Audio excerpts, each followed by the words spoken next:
ಮೊದಲನೇದಾಗಿ ನಮ್ಮೆಲ್ಲರ ಪ್ರೀತಿಯ ಗುರುಗಳಾದ ಬ್ರಹ್ಮರ್ಷಿ ಪಿತಾಮಹ ಪತ್ರಿಜಿ ಗುರುಗಳಿಗೂ, ಸ್ವರ್ಣಮಾಲಾ ಅಮ್ಮನವರಿಗೂ, ಎಲ್ಲ ನನ್ನ ಧ್ಯಾನದ ಆತ್ಮ ಬಂಧುಗಳಿಗೂ ಹಾಗೂ ಮಹಾವತಾರ್ ಟಿವಿ ವೀಕ್ಷಕರಿಗೂ ನನ್ನ ಪೂರ್ವಕವಾದ ಆತ್ಮ ವಂದನೆಗಳನ್ನು ಸಲ್ಲಿಸುತ್ತಾ, ಇವತ್ತಿನ ವಿಷಯ ಏನಪ್ಪಾ ಅಂದ್ರೆ ನನ್ನ ಆಧ್ಯಾತ್ಮಿಕ ಪಯಣ ಅಲ್ವಾ. ಓಕೆ.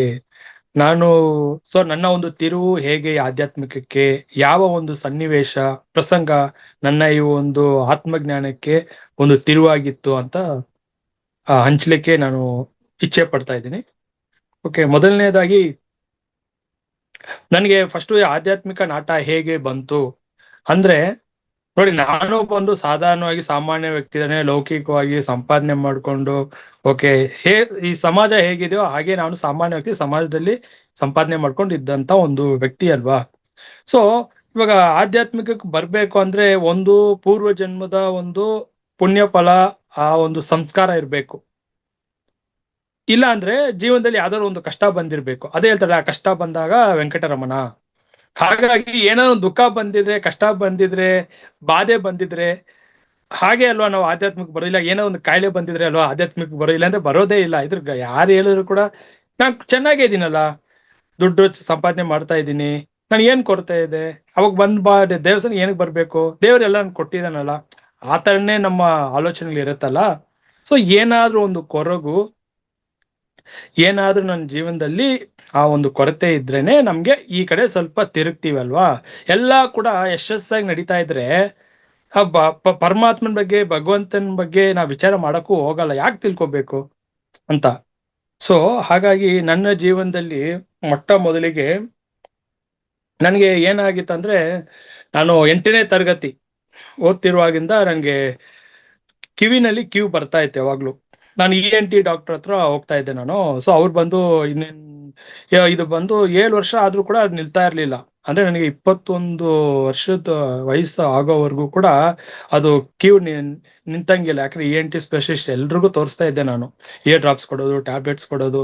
ನಾನು ಬಿಟ್ಬಿಟ್ಟೆ. ನಾನು ಏನಪ್ಪಾ ಇದು, ಸರಿ ಯಾವ್ದೋ ಒಂದು ಹಂತದಲ್ಲಿ ನಿಲ್ಲತ್ತೆ ಅಂತ ನಾನು ಸುಮ್ನೆ ಅದೇ 2007ರಲ್ಲಿ ನಮ್ ತಾಯಿ ಅವರ ಸ್ನೇಹಿತೆ ಅವ್ರು ಬಂದು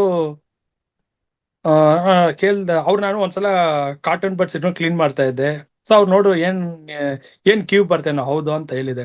ಅವ್ರು ಏನಂದ್ರೆ, ನೀನು ಶ್ರೀ ಮಂಜುನಾಥ ಸ್ವಾಮಿಗೆ ಹರಕೆ ಹೊತ್ಕೋ. ಏನು ಅಂತ, ಪ್ರತಿ ಸೋಮವಾರ ನಾನ್ ವೆಜ್ ತಿನ್ನಲ್ಲ. ಯಾಕಂದ್ರೆ ನಾನು 2006ನೇ ಇಸವಿವರೆಗೂ ನಾನ್ ವೆಜ್ ತಿಂತಾ ಇದ್ದಂತಹ, ನಾನ್ ವೆಜ್ ಮಾಡ್ತಾ ಇದ್ದಂತಹ ಕುಟುಂಬ ನನ್ನದು. ಇವ್ರೇನಪ್ಪ ಹೇಳ್ತಾರೆ, ನಾನ್ ವೆಜ್ಗೂ ಕಿವಿನಲ್ಲಿ ಕಿವಿ ಬರೋದಕ್ಕೂ ಏನ್ ಸಂಬಂಧ ಅಂತ ನನ್ಗೆ ಗೊತ್ತಾಗ್ಲಿಲ್ಲ.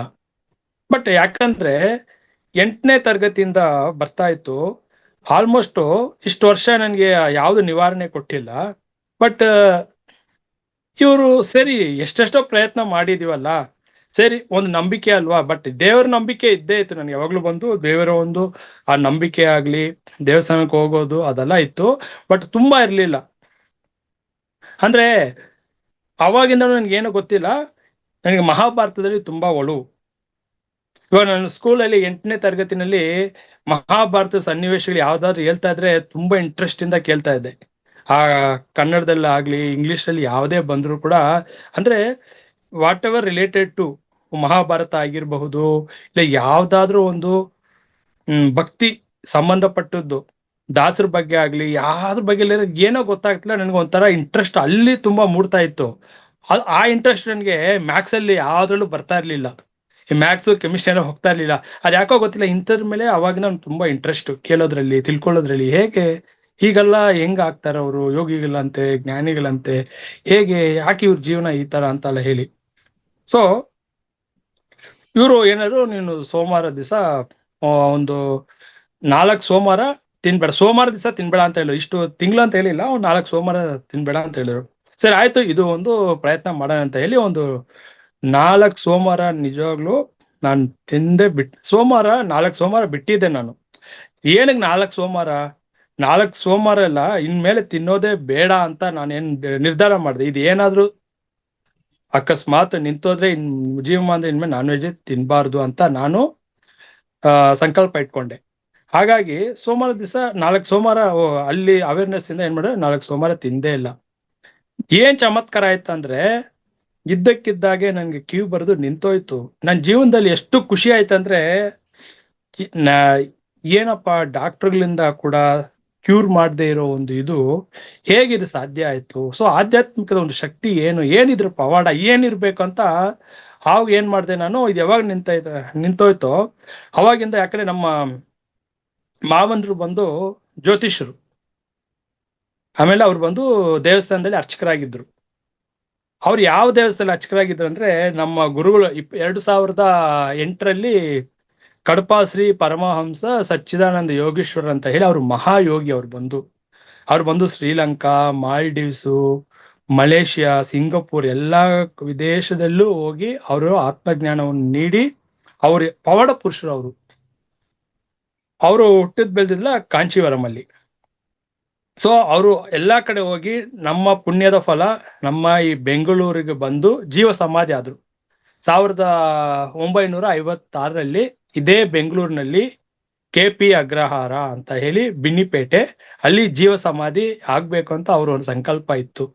ನಮ್ಮ ಪುಣ್ಯ ಅಂತ ಅವ್ರ ಮಹಾತ್ಮರನ್ನ ನೋಡಕ್ ಆಗ್ಲಿಲ್ಲ, ಯಾಕಂದ್ರೆ ಅವ್ರು ಅವಾಗ್ಲೇ ಜೀವ ಸಮಾಧಿ ಆಗಿದ್ರು 1956ರಲ್ಲಿ. ಬಟ್ ಅಂತ ಒಂದು ಕ್ಷೇತ್ರಕ್ಕೆ ನಾನು ಹೋಗ್ಬೇಕು, ಅಲ್ಲಿ ಆಗಾಗ ನಾನು ಅಲ್ಲಿ ಏನೋ ಸಣ್ಣ ಪುಟ್ಟ ಸೇವೆ ಮಾಡಬೇಕು ಎಂಬುದು ಪರಮಾತ್ಮನ ಇಚ್ಛೆ, ಗುರುಗಳ ಕೃಪೆ ಏನೋ ಗೊತ್ತಿಲ್ಲ. ಸೊ ಹಾಗಾಗಿ ಅಲ್ಲಿ ಹೋಗ್ತಾ ಇದೆ. ಯಾಕಂದ್ರೆ ಮಾವರು ಕೂಡ ಅಲ್ಲಿ ರಾಜರಾಜೇಶ್ವರಿ ಅಮ್ಮನವರ ಒಂದು ಸಾನ್ನಿಧ್ಯದಲ್ಲಿ ಅವರು ಅರ್ಚಕರಾಗಿದ್ರು. ಸೊ ನಾವಂತೂ ಅಲ್ಲಿ ಏನಾದ್ರು ಸಣ್ಣ ಪುಟ್ಟ ಗಣಪತಿ ಹೋಮ ಆದ್ರೆ ಯಾವಾಗ್ಲೂ ಹೋಗ್ತಾನೆ ಇದ್ದೆ ನಾನು. ಹಾಗೂ ಅಲ್ಲಿ ಪ್ರತಿ ವರ್ಷ ಶಿವರಾತ್ರಿ ಅಂದ್ರೆ ನಾನು ನಮ್ಮ ಗುರುಗಳ ಜೀವ ಸಮಾಧಿಗೆ ಹೋಗ್ಬಿಟ್ಟು ನಾನು ಅವಾಗ ಧ್ಯಾನದ ಪರಿಚಯ ಇರ್ಲಿಲ್ಲ. ಓಂ ನಮ ಶಿವನ ಮಂತ್ರ ಜಪ ಮಾಡ್ಕೊಂಡು, ಯಾಕಂದ್ರೆ ಅಲ್ಲಿ ಬಂದು 6 ಕಾಲ ಪೂಜೆ ಅಂತ ಮಾಡ್ತಿರ್ತಾರೆ. ಬೆಳಿಗ್ಗೆ 6 ಗಂಟೆಗೊಂದು, ಮಧ್ಯರಾತ್ರಿ 12 ಗಂಟೆಗೊಂದು, 3 ಗಂಟೆಗೊಂದು. ಸೊ ಅದನ್ನೆಲ್ಲ ನೋಡ್ತಾ ಆ ಪರಮಾತ್ಮ ನಾಮಸ್ಮರಣೆ ಮಾಡ್ತಾ ಹೀಗೆ ನಾನು ಶಿವರಾತ್ರಿ ಆಗ್ಲಿ, ನಮ್ಮ ಗುರುಗಳ ಜಯಂತಿ ಬಂದು ಫೆಬ್ರವರಿ 16ನೇ ತಾರೀಕು ಇರುತ್ತೆ ಅವ್ರ ಜಯಂತಿ ಅಂತ ಹೇಳಿ. ಸೊ ಅದಕ್ಕೆಲ್ಲ ನಾವು ಹೋಗ್ತಾ ಇದ್ವಿ. ಅವಾಗ ಏನಾಗ್ತಾ ಇತ್ತು, ಸೊ ಅವ್ರದ್ದು ಅಲ್ಲಿ ಯಾವಾಗ್ಲೂ ಬಂದು ಕೀರ್ತನೆ ಎಲ್ಲ ಆಡೋರು, ಕೀರ್ತನೆ ಒಂದು ಉಪನ್ಯಾಸ ಎಲ್ಲ ನಡೀತಾ ಇತ್ತು.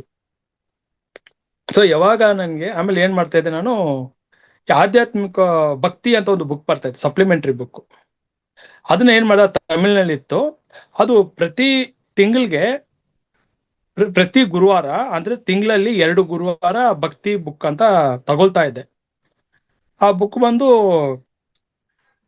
20 ರೂಪಾಯಿ ಏನೋ ಒಂದು ಬುಕ್. ಅವಾಗನೇ ಅಳವಡಿಸ್ಕೊಂಡೆ. ನಾನು ಯಾವ ಗ್ರಂಥ ಓದ್ಬೇಕು, ಯಾವ ಪುಸ್ತಕ ಓದ್ಬೇಕಂತ ಗೊತ್ತಿರ್ಲಿಲ್ಲ.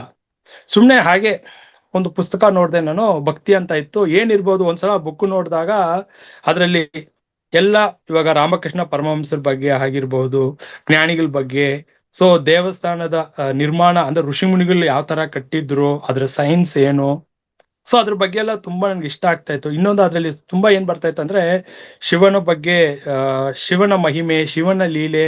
ನನಗೆ ಅವಾಗ ಶಿವನ ಭಕ್ತನ ಆಗ್ಬಿಟ್ಟಿದ್ದೆ ನಾನು. ಶಿವನ್ ಅಂದ್ರೆ ಒಂಥರ ಆರಾಧ್ಯ ದೈವ. ನಾನು ಶಿವರಾತ್ರಿ ಎಲ್ಲ ಕೊಂಡಾಡೋದು ಒಂಥರ ತುಂಬಾ ನನಗೆ ಆಸಕ್ತಿ ಮೂಡ್ಬಿಡುತ್ತೆ ಶಿವನ್ ಮೇಲೆ. ಏನಪ್ಪಾ ಇಷ್ಟು ಪವಾಡ ನಡೆಸಿದ್ರೆ. ಆಮೇಲೆ ಸಿರಿಯಾಳ ಭಕ್ತ, ಬೇಡರ ಕಣ್ಣಪ್ಪ, ಇಂಥದ್ದೆಲ್ಲ ಕೇಳಿ ಕೇಳಿ ಟಿವಿನಲ್ಲಿ ಇವ್ರದೆಲ್ಲ ಬಂದು ಬೇಡರ ಕಣ್ಣಪ್ಪನ್ಗೆ ವರ ಕೊಟ್ರು ಅವರು. ಸೊ ಸಿರಿಯಾಳನ್ ಕಥೆಯಲ್ಲಿ ಈ ತರ ಬಂದು ಅವ್ರು ಪರೀಕ್ಷೆ ಮಾಡಿದ್ರಲ್ಲ. ಆಮೇಲೆ ಸತ್ಯ ಹರಿಶ್ಚಂದ್ರನ್ಗೆ ಬಂದು ಯಾವ ತರ ಪರೀಕ್ಷೆ ಕೊಟ್ರು ಅಂದ್ರೆ ಎಲ್ಲಾನು ನೋಡಿದ್ರೆ ಪರೀಕ್ಷೆ ಕೊಟ್ಟು ಅವಾಗ್ಲೇ ಹೊಳ್ಸ್ಕೊಂಡಿರೋದು ಶಿವ ಬಂದು. ಸೊ ಅಂದ್ರೆ ಪರೀಕ್ಷೆ ಬರ್ತಾ ಇದೆ ಅಂದ್ರೆ ನಾವು ಪರಮಾತ್ಮನ್ಗೆ ಹತ್ರ ಆಗ್ತಾ ಇದೀವಿ ಅಂತ ಅರ್ಥ. ಪರೀಕ್ಷೆ ಬಂದಿಲ್ಲ ಅಂದ್ರೆ ನಮ್ಮ ಭಗವಂತ ಕೈ ಬಿಟ್ಟಿದ್ದಾನೆ ಅಂತ ಅರ್ಥ. ಇದು ಅದಕ್ಕೆ ಹೇಳ್ತಾ ಇರೋದು, ಯಾಕಂದ್ರೆ ಈಗ ನಾವು ಬಂದಿರೋದು ಚಾಲೆಂಜಸ್ ಫೇಸ್ ಮಾಡ್ಲಿಕ್ಕೆ, ಕಂಫರ್ಟ್ ಝೋನ್ ಅಲ್ಲಿ ಇರ್ಲಿಕ್ಕಲ್ಲ. ನಾವು ಸುಖ ಸೌಕರ್ಯದಿಂದ ಆಧ್ಯಾತ್ಮಿಕ ಬೆಳೆಯೋದೇ ಇಲ್ಲ. ಆಮೇಲೆ ನನಗೆ ಇದು ಯಾವಾಗ ನಾನು ಇದ್ರಲ್ಲಿ ಸ್ವಲ್ಪ ಯೂಟರ್ನ್ ತಗೊಂಡು ಡೈವರ್ಷನ್ ತಗೊಂಡು ನೋಡಿ, ಆಧ್ಯಾತ್ಮಿಕದಲ್ಲಿ ಆರ್ಥಿಕವಾಗಿ ತುಂಬಾ ಹೊಡೆತ ನನಗೆ, ವ್ಯವಹಾರದಲ್ಲಿ, ಬಿಸ್ನೆಸ್ ಅಲ್ಲಿ. ಅಂದ್ರೆ ನಾನು ಅವಾಗೆಲ್ಲ ರಿಯಲ್ ಎಸ್ಟೇಟ್ ನನ್ನ ಇಂಟ್ರೆಸ್ಟ್ ಏನಿತ್ತು ಅಂದ್ರೆ ಒಂದು ರಿಯಲ್ ಎಸ್ಟೇಟ್ ಒಂದು ಸೇಲ್ಸ್ಗೆ ಹೋಗ್ಬೇಕು, ತುಂಬಾ ಕ್ಲೈಂಟ್ಸ್ ಬೇಸ್ ಇಟ್ಕೊಂಡು ಸ್ವಲ್ಪ ಚೆನ್ನಾಗಿ ನಾವು ದುಡ್ಡು ಮಾಡ್ಬೇಕು, ಹಂಗೆಲ್ಲ ಇದ್ದಿದ್ದು. ಏನಾಗ್ತದೆ ಅದ್ರಲ್ಲಿ ಯಾವ್ದು ಬೆಳವಣಿಗೆ ಬರ್ತಾನೆ ಇರ್ಲಿಲ್ಲ. ನನ್ನ ಆಸಕ್ತಿ ಎಲ್ಲ ಇದ್ರ ಮೇಲೆ ಮೂಡ್ತಾ ಇತ್ತು. ಸೊ ಹಾಗಾಗಿ ಏನಾಗ್ತಿತ್ತು ಅಂದ್ರೆ ನೋಡಿ, ಯಾವಾಗ ನನ್ಗೆ ಆರ್ಥಿಕವಾಗಿ ಏನಪ್ಪಾ ಇದು ತುಂಬಾ ಡೌನ್ ಇದೆ, ಇಲ್ಲಿ ಯಶಸ್ಸೇ ಕಾಣ್ತಾ ಇಲ್ವಲ್ಲ, ನನಗೆ ಯಾವ್ದು ಡೆವಲಪ್ಮೆಂಟ್ ಕಾಣ್ತಾ ಇಲ್ವಲ್ಲ ಸೇಲ್ಸ್ ಅಲ್ಲಿ ಅಂತ ಹೇಳ್ಬಿಟ್ಟು ನಾನೇನ್ ಮಾಡಿದೆ, ತಿರುವಣ್ಣಾಮಲೆಗೆ ನಮ್ಮ ಬಾಮೈದನ್ ಮುಖಾಂತರ ತಿರುವಣ್ಣಾಮಲೆಗೆ ಹೋಗೋ ಅವಕಾಶ ಸಿಕ್ತು ನನಗೆ. ಅವ್ರು ಹೇಳಿದ್ರು ತಿರುವಣ್ಣಾಮಲೆಗೆ ಹೋಗು, ಪ್ರತಿ ಹುಣ್ಣಿಮೆಗೆ ತಿರುವಣ್ಣಾಮಲೆಗೆ ಹೋಗ್ಬಾ ಅಂತ ಹೇಳಿದ್ರು. ನಾನು ತಿರುವಣ್ಣಾಮಲೆ ಎಲ್ಲಿದೆ ಅಂತಾನೂ ಗೊತ್ತಿಲ್ಲ. ಫಸ್ಟ್ ಟೈಮು ಅವ್ರ ಜೊತೆ ಹೋಗ್ಬೇಕು ಅಂತ ಅನ್ಕೊಂಡಿದ್ದೆ ನಾನು. ಅವ್ರು ಏನ್ ಮಾಡಿದ್ರು, ಅವ್ರು ನನ್ಗೋಸ್ಕರ ವೇಟ್ ಮಾಡ್ಬಿಟ್ಟು ಮತ್ತೆ ಅವ್ರು ಹಿಂತಿರ್ಗ್ಬೇಕಂತ ಹೇಳ್ಬಿಟ್ಟು, ನೀನು ಮೈಸೂರು ಸ್ಯಾಟಲೈಟ್ ಹೋಗಪ್ಪ, ಅಲ್ಲಿ ಸುಮಾರು ಬಸ್ಗಳಿದೆ, ಬಸ್ ಹತ್ ಬಿಡು, ನಾನು 2:30 ಬಸ್ ಕೊಡ್ತೀನಿ, 5 ನಿಮಿಷಕ್ಕೊಮ್ಮೆ ಬಸ್ ಇದೆ ಅಂತ ಹೇಳ್ಬಿಟ್ರು. ನಾನು ಏನ್ ಮಾಡೋಣ ಗೊತ್ತಾ, ಹಿಂದೆ ಮುಂದೆ ಹೋಗು ಇಲ್ಲ ನೋಡಿ. ಅಂದ್ರೆ ಪರಮಾತ್ಮ ಯಾವ ತರ ನಮಗೆ ಕರ್ಕೊಳ್ತಾನೆ ಆ ಪುಣ್ಯಕ್ಷೇತ್ರಕ್ಕೆ ಅಂತ ಹೇಳಿ. ಸೊ 2008ರಲ್ಲಿ ಆ ಒಂದು ಪುಣ್ಯಕ್ಷೇತ್ರಕ್ಕೆ ಹೋಗ್ತೀನಿ ನಾನು. ಅಲ್ಲಿ ಫಸ್ಟ್ ಟೈಮ್ ತಿರುವಣ್ಣಾಮಲೆ ಅಂದ್ರೆ ಏನು, ಆ ಪರಿಕ್ರಮ, ಆ ಬೆಟ್ಟವನ್ನು ಪ್ರದಕ್ಷಿಣೆ ಮಾಡುವುದು ಅಂದ್ರೆ ಏನು, ರಮಣ ಮಹರ್ಷಿ ಆಶ್ರಮಕ್ಕೆ ಹೋಗೋದಾಗ್ಲಿ, ಇವೆಲ್ಲ ಬಂದು. ಯಾಕಂದ್ರೆ ಅಲ್ಲಿ ಹುಣ್ಣಿಮೆ ದಿವಸ ಲಕ್ಷಾನುಗಟ್ಟಲೆ ಜನರು ಬರ್ತಾರೆ ಆ ರಾತ್ರಿ. ಅದು ತುಂಬಾ ನಾನು ಖುಷಿ ಪಡ್ತಾ ಇದ್ದೆ. ಭಕ್ತಾದಿಗಳ ಜೊತೆ ಎಲ್ಲರೂ ಆ ಶಿವನ ನಾಮವನ್ನ ಹೇಳ್ಕೊಂಡು ಜಪ ಮಾಡ್ಕೊಂಡು ಎಷ್ಟೋ. ಬಟ್ ಆ ಒಂದು ಕ್ಷೇತ್ರದ ಮಹಿಮೆ ಏನಪ್ಪಾ ಅಂದ್ರೆ, ಎಷ್ಟೋ ಸಿದ್ಧಿ ಪುರುಷರು ಸೂಕ್ಷ್ಮ ರೂಪದಲ್ಲಿ ನಮ್ಗೆ ಅನುಗ್ರಹ ಮಾಡ್ತಾರೆ, ಕಾಣಿಸ್ಕೊಳ್ತಾರೆ. ಅಂದ್ರೆ ನಮ್ಗೆ ಗುರ್ತಿಸಕ್ ಆಗಲ್ಲ ಅವರು ಸಿದ್ಧಿ ಪುರುಷರು ಅಂತ. ಯಾಕಂದ್ರೆ ಹುಣ್ಣಿಮೆ ದಿವಸ ಅವ್ರ ಒಂದು ನೊಣ ರೂಪದಲ್ಲಾಗ್ಲಿ ಅಂತ ಕೇಳ್ಪಟ್ಟಿದ್ದೆ ನಾನು. ಯಾಕಂದ್ರೆ ಆ ಸ್ಥಳದ ಮಹಿಮೆ ಅದು. ತಿರುವಣ್ಣಾಮಲೈ ಅಂದ್ರೇನೆ ಅಗ್ನಿ ಸ್ಥಳ ಅದು. ಏನಪ್ಪಾ ಅಂದ್ರೆ ಪಂಚಭೂತಗಳು ನೋಡಿ, ಪಂಚಭೂತಗಳು 5 ಸ್ಥಳ ಇದೆ. ಶ್ರೀಕಾಳಹಸ್ತಿ ಅಂದ್ರೆ ವಾಯು, ತಿರುವಣ್ಣಾಮಲೆ ಅಂದ್ರೆ ಅಗ್ನಿ, ಆಕಾಶ ಅಂದ್ರೆ ಚಿದಂಬರಂ, ತಿರುವಾಣೈಕಾವಲ್ ಅಂದ್ರೆ ಜಲತತ್ವ ಪಂಚಭೂತಗಳಲ್ಲಿ. ಸೊ ಕಾಂಚಿ ಅಂದ್ರೆ ಭೂಮಿ. ಈ ಪಂಚಭೂತಗಳಲ್ಲಿ ನಾನು ಒಂದೇ ಒಂದು ದೇವಸ್ಥಾನಕ್ಕೆ ಇನ್ನ ಹೋಗಿಲ್ಲ. ಚಿದಂಬರಂ ಆಕಾಶ ತತ್ವಕ್ಕೆ ಹೋಗಿದ್ದೆ, ತಿರುವಣ್ಣಾಮಲೆಗೆ ರೆಗ್ಯುಲರ್ ಲೆಕ್ಕನೇ ಇಲ್ಲ, ಅಷ್ಟು ಹೋಗ್ತಾ ಇದ್ದೆ ನಾನು. ಕಾಂಚಿಗಂತೂ ಒಂದು ಜೀವಮಾನದಲ್ಲಿ 3-4 ಸಲ ಹೋಗಿದ್ದೀನಿ ಅಂತ ಪುಣ್ಯ ಭೂಮಿಗೆ. ಶ್ರೀಕಾಳಹಸ್ತಿಗೆ 1-2 ಸಲ ಏನೋ ಹೋಗಿದ್ದೀನಿ. ಬಟ್ ಇನ್ನ ಕೂಡ ಜಲ ತತ್ವವಾಗಿರೋ ತಿರುಚಿನಲ್ಲಿ ಇದೆ. ಬಟ್ ಅದು ಒಂದು ಕಂಪ್ಲೀಟ್ ಆಗ್ಬೇಕು ಅಂತ ನೋಡೋಣ, ಅದು ಸಮಯ ಒದಗ್ ಬರುತ್ತೋ ಗೊತ್ತಿಲ್ಲ. ಸೊ ಹಾಗಾಗಿ ನನ್ಗೆ ಗೊತ್ತಿಲ್ಲದೆ ಆ ಪಂಚಭೂತಗಳ ಸ್ಥಳ ನಮ್ಮ ಭೂಮಿ ಮೇಲೆ ಸಮೀಪದಲ್ಲೇ ತುಂಬಾ ದೂರ ಏನಿಲ್ಲ, ಪಕ್ಕದಲ್ಲೇ ಇದೆ. ಹೇಳ್ತಾ ಇದೀನಿಲ್ಲ, ಇಂಥ ಸ್ಥಳಕ್ಕೆಲ್ಲ ಹೋಗೋ ಆ ಸೌಭಾಗ್ಯ ಆ ಪರಮಾತ್ಮ ಒದಗಿಸ್ಕೊಟ್ಟ. ಅದ್ ಯಾರ ಮುಖಾಂತರ ಹೆಂಗೋ ಕರ್ಕೊಂಡು ಹೋಗ್ತಾ ಇರತ್ತೆ ಅಷ್ಟೇನೆ ಅಲ್ಲಿ. ಬಟ್ ನನ್ಗೇನ್ ಸಂಕಲ್ಪ ಇರ್ಲಿಲ್ಲ, ಪಂಚಭೂತಗಳ ಸ್ಥಳ ಇದೆಲ್ಲ ನೋಡ್ಬೇಕು ಹೋಗ್ಬೇಕು ಏನಿಲ್ಲ. ಸುಮ್ನೆ ಏನೋ ಓಕೆ, ಪರಮಾತ್ಮ ಇಚ್ಛೆ ಅಷ್ಟು. ಅವ್ನು ಎಲ್ಲಿ ಕರ್ಕೊಂಡು ಹೋಗ್ತಾನೋ, ಯಾವಾಗ ಕರ್ಕೊಳ್ತಾನೋ, ಎಲ್ಲಿ ಏನೇನ್ ನಮ್ಮನ್ನ ಹೆಂಗ್ ಕರ್ಕೊಳ್ತಾನೋ ಹಂಗೆ just flow with the situation ಹಾಗೆ. ಸೊ ಹಾಗಾಗಿ ತಿರುವಣ್ಣಾಮಲೆಗೆ ಹೋಗ್ತಾ ಹೋಗ್ತಾ ನನ್ಗೆ ತುಂಬಾ ಸೆಳೆತ. ಒಂದ್ಸಲ ನೋಡ್ಬಿಟ್ಟಾಗ ಆಮೇಲೆ ಪ್ರತಿ ಹುಣ್ಣಿಮೆಗೆ ಹೋಗ್ಬೇಕು ಅಂತ ಅನ್ಸ್ತಾ ಇತ್ತು. ಸೊ ನಾನ್ ಯಾವತ್ತೂ ಬಂದು ನಮ್ಮ ಮನೆಯವರಾಗ್ಲಿ ಫ್ರೆಂಡ್ಸ್ ಜೊತೆ ಯಾವತ್ತೂ ಹೋಗ್ತಾನೆ ಇರ್ಲಿಲ್ಲ. ಏಕಾಂಗಿಯಾಗಿ ಏಕಾಂತದಲ್ಲಿ ಹೋಗ್ತಾ ಇದ್ದೆ. ಯಾಕಂದ್ರೆ ಅವನಿಗೆ ಡಿಸ್ಟರ್ಬೆನ್ಸ್ ಇರಲ್ಲ. ನಾನು ಎಲ್ಲಿ ಬೇಕಾದ್ರೂ ಹೋಗ್ಬಿಟ್ಟು, ಅಲ್ಲಿ ಹಲವಾರು ಜೀವ ಸಮಾಧಿಗಳಿದೆ, ಸಿದ್ಧಿ ಪುರುಷರು. ರಮಣಾಶ್ರಮದಲ್ಲಿ ಕೂತ್ಕೋಬಹುದು, ಶ್ರೀಧರ್ ಸ್ವಾಮಿಗಳ ಶೇಷಾದ್ರಿ ಸ್ವಾಮಿಗಳ ಆಶ್ರಮದಲ್ಲಿ ಕೂತ್ಕೋಬಹುದು, ಯೋಗಿರಾಮ್ ಸೂರತ್ ಕುಮಾರ್ ಆಶ್ರಮದಲ್ಲಿ ಕೂತ್ಕೋಬಹುದು. ಎಷ್ಟೋ ಅಲ್ಲಿ ಇಬ್ರು ಮಹಿಳೆಯರು ಕೂಡ ಜೀವ ಸಮಾಧಿ ಆಗಿದ್ದಾರೆ, ಅಮ್ಮಣಿ ಅಮ್ಮಾಲ್ ಅಂತ. ಸೊ ಅಂತ ಕಡೆ ಎಲ್ಲ ಹೋಗ್ಬಿಟ್ಟು ಕೂತ್ಕೊಳ್ತಾ ಇದ್ದೆ. ಆಮೇಲೆ ಈಶಾನ್ ಜ್ಞಾನ ದೇಶಿಕರ್ ಅಂತ ಅಲ್ಲಿ ಹೋಗಿ ನಾನು ಒಂದ್ಸಲ ಜೀವ ಸಮಾಧಿ ಕೂತ್ಕೊಂಡಿದ್ದೆ. ಅಲ್ಲಿ ಸುಮ್ನೆ ಕೂತ್ಕೊಳ್ತಾ ಇದ್ದೀನಿ. ಅಲ್ಲಿ ಇರೋರು ಒಬ್ರು ಬಂದು, ಅವ್ರ ಯೋಗಿ ಬಂದು ಏನ್ ಮಾಡಿದ್ರು, ಒಂದು ಆಪಲ್ ಕೊಟ್ಟು ನೀನು ಓಂ ಶಿವ ಅಂತ ಹೇಳ್ಬಿಟ್ಟು ನನ್ಗೆ ಮಂತ್ರೋಪದೇಶ ಮಾಡ್ತಾರೆ. ನೋಡಿ ಹೆಂಗೆಲ್ಲ ನಡೀತಾ ಇದೆ ಏನು. ನಾನ್ ಸುಮ್ನೆ ಎಲ್ರು ತರ ಸಾಮಾನ್ಯ ಸುಮ್ನೆ ಎಲ್ಲೋ ಕೂತ್ಕೊಂಡು ಕಣ್ಮುಚ್ಕೊಂಡು ಓಂ ನಮಃ ಶಿವ ಜಪ ಮಾಡ್ತಾ ಇದ್ರೆ, ನನ್ಗೆ ಒಂದು ಹಣ್ಣು ಕೊಟ್ಟು ಈ ತರ ಮಂತ್ರ ಜಪ ದೀಕ್ಷೆ ಮಾಡ್ತಾರೆ. ಸೊ ಏನಪ್ಪಾ ಇದು ಸುಮ್ನೆ. ಅದು ಕೆಲವು ದಿನ ಅದು ಓಂ ಶಿವ ಅಂತ ಅದನ್ನ ಸುಮ್ನೆ ಪಾರಾಯಣ ಮಾಡ್ತಾರೆ. ಯಾವಾಗ ನಾನು ಬಸ್ಸಲ್ಲಿ ಕೂತ್ಕೊಂಡು ತಿರುವಣ್ಣಾಮಲೆಯಿಂದ ಬೆಂಗಳೂರಿಗೆ 5 ಅವರ್ ಆಗುತ್ತೆ, 210 ಕಿಲೋಮೀಟರ್. ಸೊ ಅಲ್ಲಿವರೆಗೂ ಸಮಯ ಸಿಕ್ಕಿದಾಗಲ್ಲ ನಾನು ಅವಾಗ ಧ್ಯಾನದ ಬಗ್ಗೆ ಇದ್ರ ರುಚಿ, ಇದರ ಒಂದು ಇದು ನನ್ಗೆ ಗೊತ್ತಿರ್ಲಿಲ್ಲ, ಪರಿಚಯ ಆಗಿರ್ಲಿಲ್ಲ. ಸೊ ಮಂತ್ರ ಜಪ ಅಷ್ಟೇನೆ. ಹಾಗಾಗಿ ಹಾಗೆ ಬರ್ತಿದ್ದಾಗ ತಿರುವಣ್ಣಾಮಲೆಯಲ್ಲಿ ತುಂಬಾ ನನಗೆ ಇಷ್ಟ ಆಗ್ತಾ ಇತ್ತು. 14 ಕಿಲೋಮೀಟರ್ ನಡೆಯೋದೇ ನನ್ಗೆ ಗೊತ್ತಾಗ್ತಾ ಇಲ್ಲ. ಫಸ್ಟ್ ಎಲ್ಲ ಬಂದು 5 ಅವರ್ ಆಗ್ತಾ ಇತ್ತು. 5 ಅವರಿಂದ ನನಗೆ 3 ಅವರಲ್ಲಿ ಎಲ್ಲಾ ಕಡೆನೂ ಅಷ್ಟು ಖುಷಿಯಾಗಿ. ಸ್ಟಾರ್ಟಿಂಗ್ ನಲ್ಲಿ ತುಂಬಾ ಸ್ವಲ್ಪ ಕಾಲು ನೋವು ಅದೆಲ್ಲ ಆಗ್ತಿತ್ತು. ಆಮೇಲೆ ನನ್ಗೆ ಹೆಂಗಂದ್ರೆ 14 ಕಿಲೋಮೀಟರ್ ಇಷ್ಟು ಬೇಗ ನಡೆದ್ಬಿಟ್ಟು ಅನ್ನಿಸ್ತಾ ಇತ್ತು. ಆ ತರ ಅಲ್ಲಿ ಹೋದ್ರೆ ಆ ಆ ಭೂಮಿನಲ್ಲಿ ಕಾಲಿಟ್ಟರೆ ಸಾಕು ಅಷ್ಟು ಶಕ್ತಿ ಚೈತನ್ಯ ತುಂಬಿಡುತ್ತೆ ನಮ್ಗೆ. ಯಾಕಂದ್ರೆ ಆ ಬೆಟ್ಟ ಸುತ್ತ ಏನಿದೆ ಅಂದ್ರೆ ಗಿಡ ಮೂಲಿಕೆಗಳಿದಲ್ಲ, ಹುಣ್ಣಿಮೆ ದಿವಸ ಏನಾಗತ್ತಪ್ಪ ಅಂದ್ರೆ ಆ ಹುಣ್ಣಿಮೆ ಬೆಳಕು ಅಲ್ಲಿ ಅಮೃತ ಉತ್ಪತ್ತಿ ಆಗ್ತಾ ಇರುತ್ತೆ ಚಂದ್ರನಲ್ಲಿ ಅಲ್ವಾ. ಅದೇನಾಗತ್ತೆ, ಗಿಡ ಮೂಲಿಕೆ ಮೇಲೆ ಆ ಚಂದ್ರನ ಬೆಳಕು ಬಿದ್ದಾಗ ಮೂಲಿಕೆಗಳು ಶಕ್ತಿ ಹೊಂದತ್ತೆ.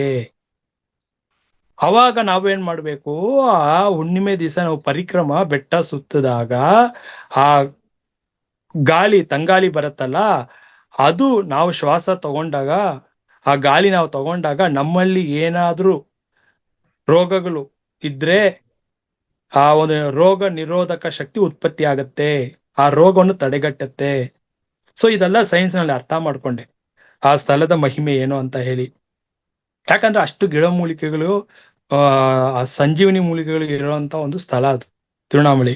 ಸೊ ಅದು ಯಾವಾಗ್ಲೂ ನಾನು ಬಂದು ಸುಮಾರು ವರ್ಷ ಹೋಗ್ತಾನೆ, ಒಂಟಿಯಾಗಿ ಹೋಗ್ತಾ ಇದ್ದೆ. ತಿರುವಣ್ಣಾಮಲೈ ದೀಪಂ ಅಂತ ಬರುತ್ತೆ, ಕಾರ್ತಿಕ ದೀಪೋತ್ಸವ ಎಲ್ಲ ಕೇಳಿರ್ತೀರಾ.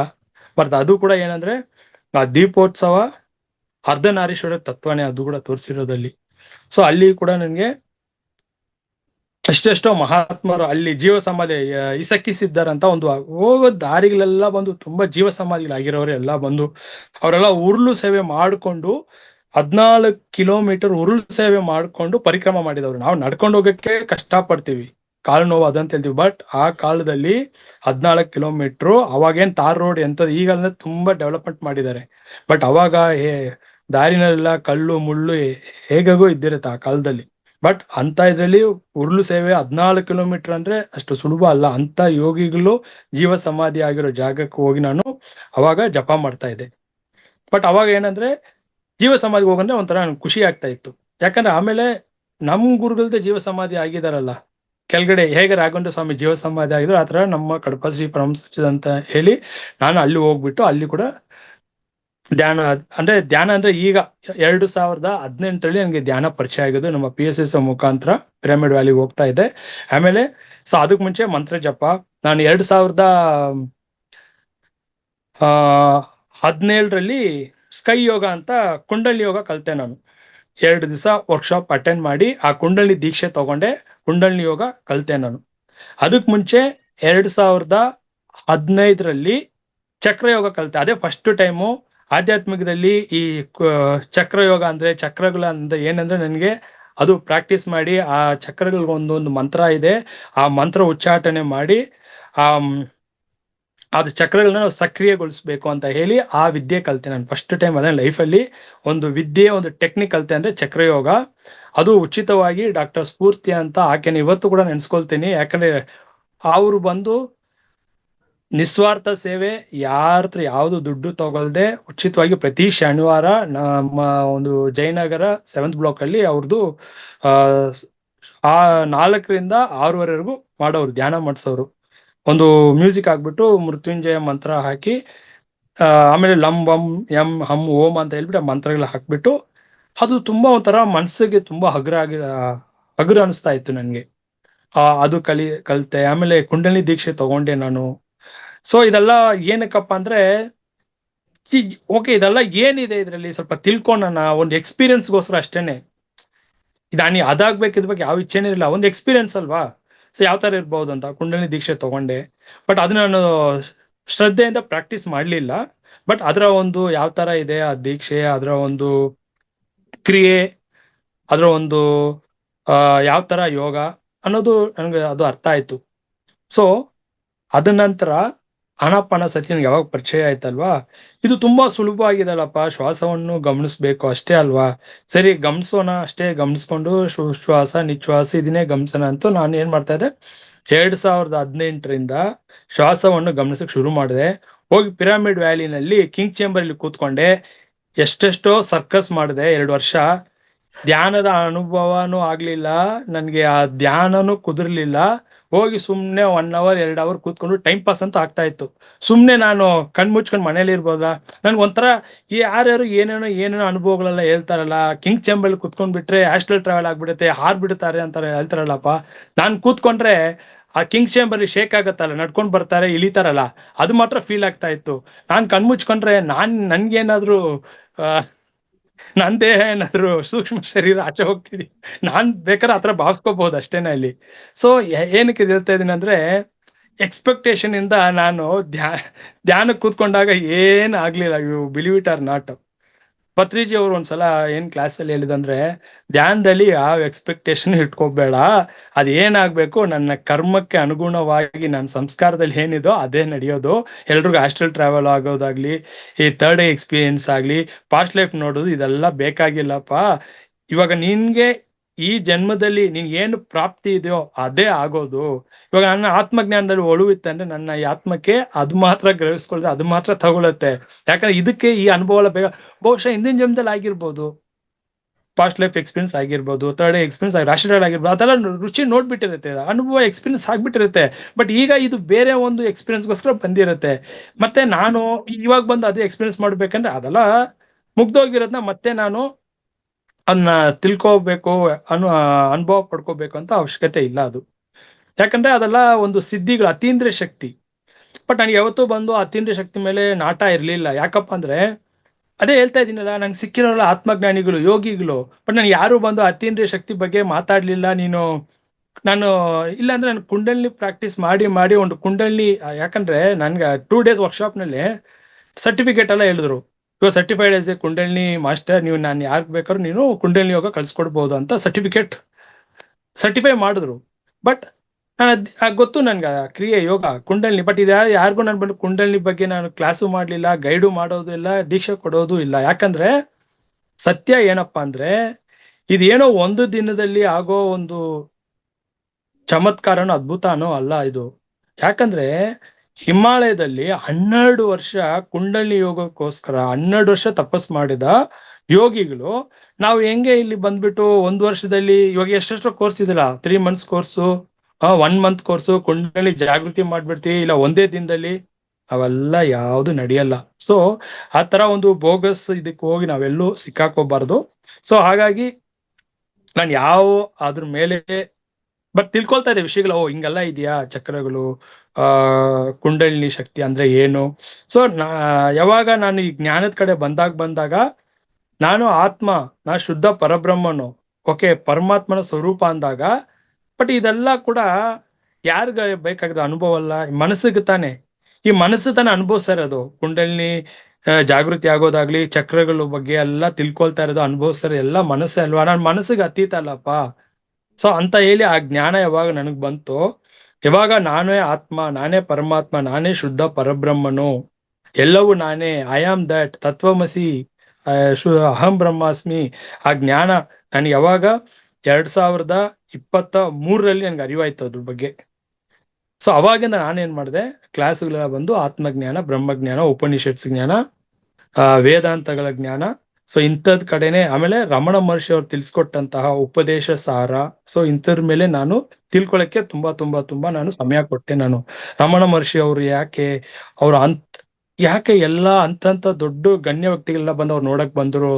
ಆ ಕಾಲದಲ್ಲಿ ಸರ್ವೇಪಲ್ಲಿ ರಾಧಾಕೃಷ್ಣ ಆಗಿರ್ಬೋದು, ಪರಮಹಂಸ ಯೋಗಾನಂದ ಆಗಿರ್ಬೋದು, ಆನಂದಮಯಿ, ಅವರೆಲ್ಲ ಯಾಕಪ್ಪ, ಈ ವ್ಯಕ್ತಿ ಎಲ್ಲೂ ಹೋಗಿಲ್ಲ, ಸಾಮಾನ್ಯರಾಗಿ ಇದ್ದ ವ್ಯಕ್ತಿ ಇವ್ ನೋಡ್ಕೊಂಡು ವಿದೇಶದಿಂದ ಎಲ್ಲೆಲ್ಲೋ ಇವರೆಲ್ಲ ಬಂದ್ರಲ್ಲ, ಯಾಕೆ ಪಾಲ್ ಬ್ರುಂಟೋ ಹೇಗೆ ಇವ್ರನ್ನ ಗುರ್ತಿಸ್ಕೊಂಡ್ ಬಂದ್ರು.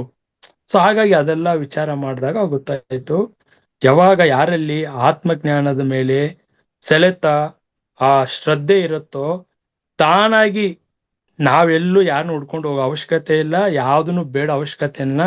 ನಮ್ಗೆ ಆ ಪ್ರಕೃತಿ, ಆ ಯೂನಿವರ್ಸ್ ಅಂತ ಏನ್ ಹೇಳ್ತೀವಲ್ಲ, ನಮ್ಗೆ ಏನ್ ಬೇಕೋ ಸರಿಯಾದ ಸಮಯದಲ್ಲಿ ಎಲ್ಲವನ್ನೂ ನಮ್ಗೆ ಒದಗಿಸ್ಕೊಡತ್ತೆ. ಹಾಗೆ ನನಗೆ ಇಲ್ಲಿ ಕೂಡ ನನಗೆ ಇಲ್ಲಿವರೆಗೂ ನನಗೆ ಮಾರ್ಗದರ್ಶನ ನೀಡ್ತಾ ಇರುವ ನನ್ನ ಒಬ್ರು ಭೌತಿಕವಾಗಿ ಗುರುಗಳು ಸಿಕ್ಕಿದ್ರು ನನಗೆ 2023ರಲ್ಲಿ ಪರಿಚಯ ಆದ್ರು. ಇವತ್ತವರೆಗೂ ನನಗೆ ಆತ್ಮಜ್ಞಾನ, ಬ್ರಹ್ಮಜ್ಞಾನ ನೀಡಿ ನೀಡಿ ನೀಡಿ ನಾನು ಹೇಗಿದ್ದಂದ್ರೆ, ಈಗ ನನ್ನ ಒಂದು ಪರಿಶುದ್ಧವಾದ ಒಂದು ವಜ್ರ ಹೆಂಗ ಆಗತ್ತೋ ಆ ತರ ನನ್ನ ವಜ್ರವಾಗಿ ಮಾಡಿದ್ದಾರೆ. ಯಾಕಂದ್ರೆ ಯಾವಾಗಪ್ಪ ಈ ವಜ್ರ ಹೊಳುಪಾಗತ್ತೆ, ಫಸ್ಟ್ ಭೂಮಿಯಿಂದ ಬಂದಾಗ ಅದು ಕಾರ್ಬನ್ ಅಲ್ವಾ. ಆ ಕಾರ್ಬನ್ ಡೈಮಂಡ್ ಆಗ್ಬೇಕಂದ್ರೆ ಅದೇನ್ ಮಾಡ್ಬೇಕು, ಅದನ್ನ ಪಾಲಿಶ್ ಮಾಡಿ ಮಾಡಿ ಮಾಡಿ ಉಜ್ಜಿ ಉಜ್ಜಿ ಉಜ್ಜಿ ಅದು ಡೈಮಂಡ್ ಆಗ್ಬೇಕಲ್ಲ, ಆ ತರ ನನ್ಗೆ ಜ್ಞಾನ ತಿಳಿಸಿ ನನ್ಗೆ ಒಂದು ಆತ್ಮಜ್ಞಾನ ನೀಡೋ ಅಂತ ಒಂದು ಮಾರ್ಗದರ್ಶನ ನೀಡಿ ಇವತ್ತು ಕೂಡ ನನ್ನ ಗುರುಗಳಾದ ನಾರಾಯಣ್ ಅಂತ ಅವ್ರ ಹೆಸರು. ಸೊ ಅವ್ರಿಗೆ ಇವತ್ತು ಕೂಡ ನನ್ನ ಕೃತಜ್ಞತೆ ಸಲ್ಲಿಸ್ತಾ ಇರ್ತೀನಿ. ನನ್ಗೆ ಯಾವಾಗ್ಲೂ ನನಗೆ ರಮಣರು ವಿಷಯ ಮಾತಾಡೋದಂದ್ರೆ ತುಂಬಾ ಇಷ್ಟ. ಅವ್ರ ಪುಸ್ತಕ ಓದ್ತಾ ಇರ್ತೀನಿ. ನನ್ಗೆ ತುಂಬಾ ಅವ್ರು ಕನೆಕ್ಟ್ ಆಗ್ತಾ ಇದ್ರು. ಯಾವಾಗ್ಲೂ ಅವರೆಲ್ಲ ಬಂದು ನನ್ಗೆ ಅವ್ರ ಜ್ಞಾನ ಅಂದ್ರೆ ಸಾಕು, ಅದು ಬಿಟ್ಟು ಬೇರೆ ಆಧ್ಯಾತ್ಮಿಕ ನನ್ಗೆ ಏನು ಬೇಕಾಗಿಲ್ಲ. ಆಮೇಲೆ ಪತ್ರಿಜಿಗಳಿಗೆ ಅಷ್ಟು ಕೃತಜ್ಞತೆ ಹೇಳ್ಬೇಕು, ಯಾಕಂದ್ರೆ ಇಷ್ಟು ಕ್ಲಾಸು ನನ್ಗೆ PSSM ಅಲ್ಲಿ ಬಂದು ಇವತ್ತು ಕೂಡ ನೋಡಿ ಆ ಕ್ಲಾಸು ಪತ್ರಿಜಿ ಧ್ಯಾನಧಾರಣೆ ಕ್ಲಾಸ್ ಮುಗಿಸ್ಬಿಟ್ಟು ನಿಮ್ಗೆ ಬಂದು ನೀಡ್ತಾ ಇದ್ದೀನಿ. ಎಷ್ಟು ಅವಕಾಶ, ನೀನ್ ಬಂದಿರೋದು ಆತ್ಮಜ್ಞಾನ ನೀಡ್ಲಿಕ್ಕೆ ಅಂತ ಹೇಳಿ ನನ್ನನ್ನು ಗುರುತಿಸಿ ನನ್ಗೂ ಇಲ್ಲಿ ಅವಕಾಶ ಕೊಟ್ಟು PSSM ಅಲ್ಲಿ ನನ್ನ ಈ ಆತ್ಮಜ್ಞಾನಕ್ಕೆ ಅವರು ಆ ಒಂದು ಅವಕಾಶ ಕೊಟ್ಟು ವೇದಿಕೆಯನ್ನು ಕೊಟ್ಟು, ಸೊ ನನ್ನಿಂದ ಕೂಡ ಇದು ಒಂದು ಆತ್ಮಜ್ಞಾನ ಎಲ್ರಿಗೂ ತಲುಪಬೇಕು ಅಂತ ಅವ್ರ ಒಂದು ಸಂಕಲ್ಪ ಐತೆ ಏನೋ ಗೊತ್ತಿಲ್ಲ. ಸೊ ಅವ್ರಿಗೂ ಹೃತ್ಪೂರ್ವಕದ ಅನಂತ ಕೋಟಿ ಧನ್ಯವಾದ, ಕೃತಜ್ಞತೆ ಎಷ್ಟು ಹೇಳಿದ್ರು ಸಲ್ಲದು. ಯಾಕಂದ್ರೆ ವಿಜಯಕಾಂತ್ ಹಿಂಗೆಲ್ಲ ಬರ್ತಾನೆ ಯಾವತ್ತೂ ಕನ್ಸ್ಕೊಂಡಿಲ್ಲ. ನನ್ನ ಒಂದು ಲಕ್ಷ್ಯನೇ ಬೇರೆ, ಗುರಿನೇ ಬೇರೆ ಆಗಿತ್ತು ಪ್ರಾಪಂಚಿಕವಾಗಿ. ಬಟ್ ಇಲ್ಲಿ ಆತ್ಮಜ್ಞಾನದಲ್ಲಿ ಇಲ್ಲಿ ಈ ತರ ನನ್ಗೊಂದು ಡೈವರ್ಷನ್ ಯೂನಿವರ್ಸ್ ಮಾಡ್ಸಿದ್ರೆ ಯಾವತ್ತೂ ಕನ್ಸ್ಕೊಂಡಿರ್ಲಿಲ್ಲ. ಸೊ ಹಾಗಾಗಿ ಇವತ್ತಿನ ನನ್ನ ಸ್ಥಿತಿ ಏನಪ್ಪಾ ಅಂದ್ರೆ ನೀವು ನಂಬಲ್ಲ, ಎಷ್ಟು ಆನಂದವಾಗಿದ್ದೀನಿ ಅಂದ್ರೆ ಸಚ್ಚಿದಾನಂದ ಸ್ವರೂಪ ಅಂತ ಹೇಳ್ತಾರಲ್ಲ. ಫಸ್ಟ್ ಎಲ್ಲ ಬಂದು ಮೊದಲಿಂದ ಏನೋ ಗೊತ್ತಿಲ್ಲ ನನ್ಗೆ, ತುಂಬಾ ದುಃಖ ಆಗ್ಲಿ ನಂಗೆ ಸಿಗ್ಲಿಲ್ಲ, ಸೋಲು ಅನ್ನೋದು ಕೊರಗು ಜಾಸ್ತಿ ಇರ್ಲಿಲ್ಲ, ಬಟ್ ಬೇಸರ ಇರ್ತಾ ಇತ್ತು ಅಷ್ಟೇನೆ. ಬಟ್ ಈಗ ಏನಾಗ್ಬಿಟ್ಟಿದೆ ಅಂದ್ರೆ ಏನಾದ್ರೂ ಕೂಡ ನನ್ನ ಒಂದು ತಾರಕ ಮಂತ್ರ ಆಗ್ಬಿಟ್ಟಿದೆ. Thank you God for everything in every situation life. ಇದೇ ನನ್ನ ಡೈಲಿ ಎದ್ದಾಗ ಅಫರ್ಮೇಶನ್. ಇದಕ್ಕೊಂದು ಸಣ್ಣ ಕಥೆ ಇದೆ, ಬಟ್ ಈಗ ಸಮಯ ಇಲ್ಲ, ಸಮಯ ಅಭಾವ ಇರೋದ್ರಿಂದ ಅದು ಬೇಡ ಅಂತ. ಬಟ್ ಏನಂದ್ರೆ ಯಾವಾಗೆಲ್ಲ ಬಂದು ನನ್ನ ಜೀವನದಲ್ಲಿ ಬಂದು ಸ್ಟ್ರಗಲ್ಸು, ಹೋರಾಟ, ಪರೀಕ್ಷೆಗಳು, ಕಷ್ಟ ಬರುತ್ತಲ್ಲ, ಅವಾಗ ಇದು ಹೇಳ್ಕೊಬೇಕಂತೆ. Thank you God for every. ಯಾಕಂದ್ರೆ ಭಗವಂತ ಎಷ್ಟೋ ಕೊಟ್ಟಿದೆ, ನಾವು ಅದನ್ನ ಗುರ್ತಿಸಲ್ಲ. ನನ್ಗೆ ಏನಿಲ್ವೋ ಅದ್ರ ಬಗ್ಗೆ ಕಂಪ್ಲೇಂಟ್ ಮಾಡ್ತೀವಿ. ಭಗವಂತ ಇದು ಕೊಟ್ಟರೆ ಚೆನ್ನಾಗಿರ್ತಿತ್ತು, ಇಂಥ ಜೀವನ ಇದ್ರೆ ಚೆನ್ನಾಗಿರ್ತಿತ್ತು ಅಂತ. ಬಟ್ ನನ್ಗೆ ಒಳ್ಳೆ ಆರೋಗ್ಯ ಕೊಟ್ಟಿದ್ದಾನೆ, ಜ್ಞಾನ ನೀಡಿದ್ದಾನೆ, ಶಕ್ತಿ ಕೊಟ್ಟಿದ್ದಾನೆ. ಇದನ್ನ ಅವನ್ಗೆ ನಾನು ಕೃತಜ್ಞತೆ ಹೇಳಲ್ಲ. ನಾನು ಇನ್ನೊಬ್ರ ಜೀವನ ಹೋಲಿಕೆ ಮಾಡ್ಕೊಂಡು ಅವ್ರ ತರ ನಾನು ಯಾಕೆ ಯಶಸ್ಸಾಗ್ತಾ ಇಲ್ಲ, ಅವ್ರ ತರ ನಾನು ಯಾಕೆ ಮುಂದೆ ಬರ್ತಾ ಇಲ್ಲ ಅಂತ ನಾವೇನ್ ಮಾಡಿ ಸ್ಪರ್ಧೆ ಮಾಡ್ತಾ ಇದೀವಿ ಇಲ್ಲಿ. ಸೊ ಹಾಗಾಗಿ ಯಾವಾಗ ಇದೊಂದು ಕರ್ಮ ಸಿದ್ಧಾಂತ ಉಪಾಯ ಸೂಪರ್ ಸೀಕ್ರೆಟ್ ಹೇಳ್ತೀನಿ ನೋಡಿ, ಯೂನಿವರ್ಸ್ ಯಾವಾಗ ನಮ್ಗೆ ಬೇಗ ನಮ್ಗೆ ಕನೆಕ್ಟ್ ಆಗತ್ತೆ, ಹೆಲ್ಪ್ ಆಗತ್ತೆ ಅಂತ. ಸರಿ, ಇದೊಂದು ಸ್ಟೋರಿ ಹೇಳ್ಬಿಡ್ತೀನಿ, ನಾನು ಕೇಳಿರ್ತೀನಿ ಅನ್ಸತ್ತೆ. ಒಂದು ಹಕ್ಕಿ ಬಂದು ತುಂಬಾ ಅದೇನಾಗಿರತ್ತೆ ಅಂದ್ರೆ ಒಂದು ಬಯಲುಗಾಡು ಡೆಸರ್ಟ್ ಅಲ್ಲಿ ತುಂಬಾ ಆಯಾಸದಿಂದ ಬಿದ್ದು ರೆಕ್ಕೆ ಎಲ್ಲ ತುಂಬಾ ಇದಾಗಿ ಬೇರ್ಪಟ್ಟು ಏನಿಲ್ಲ ಇನ್ನೇನು ಸಾಯೋ ಒಂದು ಪರಿಸ್ಥಿತಿಯಲ್ಲಿ ಕೆಳಗೆ ಬಿದ್ದಿರತ್ತಂತೆ. ಅಲ್ಲಿ ಹೋಗ್ತಾ ಇರೋ ಇನ್ನೊಂದು ಹಕ್ಕಿ ಬಂದು ಕೇಳ್ತಾ ಇರತ್ತಂತೆ, ಏನಾಯ್ತು ನಿನ್ಗಂತ. ಇಲ್ಲ, ನನ್ಗೆ ಹಾರಾಡಕ್ ಆಗ್ತಾ ಇಲ್ಲ, ತುಂಬಾ ಸುಸ್ತಾಗಿದ್ದೀನಿ, ಇನ್ನು ಪ್ರಾಣ ಹೋಗೋ ಪರಿಸ್ಥಿತಿಯಲ್ಲಿ ಇದ್ದೀನಿ. ನೀನ್ ಯಾವ ಕಡೆ ಎಲ್ಲಿಗೆ ಹೋಗ್ತೀಯ ಅನ್ನೋ. ನಾನು ಈಗ ಸ್ವರ್ಗಕ್ಕೆ ಹೋಗ್ತಾ ಇದ್ದೀನಿ ಅಂತ ಆ ಕಡೆ ಹಾರ್ಕೊಂಡು ಹೋಗ್ತಾರೋ ಹಕ್ಕಿ ಹೇಳತ್ತಂತೆ. ಹೌದಾ, ಆಯ್ತು, ಈಗ ನಾನು ಚೇತರಿಸ್ಕೋಬೇಕು ಅಂದ್ರೆ ನನಗೇನಾದ್ರೂ ಉಪಾಯ ಇದೆಯಾ? ನೀನು ಹೆಂಗೋ ಪರಮಾತ್ಮ ಭೇಟಿಯಾಗಿ ಹೋಗ್ತಿದೀಯಲ್ಲ, ಅಲ್ಲಿ ಕೇಳ್ಕೊಂಡ್ ಬಂದು ನನ್ಗೆ ತಿಳ್ಸಕ್ಕಾಗತ್ತ ಅಂತ ಕೇಳತ್ತಿದ್ದು. ಆಯ್ತಪ್ಪ, ನಾನು ಪರಮಾತ್ಮ ನೋಡ್ರೆ ನಾನು ಕೇಳ್ಕೊಂಡ್ ಬಂದು ದೇವತೆಗಳು ಯಾರು ಕಂಡ್ರೆ ಅವ್ರನ್ನ ಕೇಳ್ಕೊಂಡ್ ಬಂದು ನಿನ್ಗೆ ಹೇಳ್ತೀನಿ ಅಂತ ಹೋಗತ್ತೆ. ಅದು ದೇವತೆ ಲೋಕಕ್ಕೆ ಹೋಗತ್ತೆ. ಈ ತರ ಬಂದು ಹೇಳತ್ತೆ, ಅಲ್ಲಿ ಒಂದು ಅಕ್ಕಿ ಈ ತರ ಬಂದು ತುಂಬಾ ಸಂಕಟದಲ್ಲಿದೆ, ಪ್ರಾಣ ಹೋಗೋ ಪರಿಸ್ಥಿತಿಯಲ್ಲಿದೆ, ಸೊ ಅದಕ್ಕೆ ಏನಾದ್ರು ಮೆಸೇಜ್ ಕೊಡ್ಬೇಕಾ, ಯಾಕೆ ಅದಕ್ಕೆ ಆ ತರ ಪರಿಸ್ಥಿತಿ ಅಂತ ಹೇಳಿದಾಗ, ಅದು ಅದ್ರ ಕರ್ಮ ಮುಗಿತಾ ಇದೆ, ಆ ಕರ್ಮಕ್ಕೆ ಅದಕ್ಕೆ ಆ ಸ್ಥಿತಿ ಅಂತ ಹೇಳ್ತಾರೆ ಅವ್ರ ದೇವತೆಗಳು.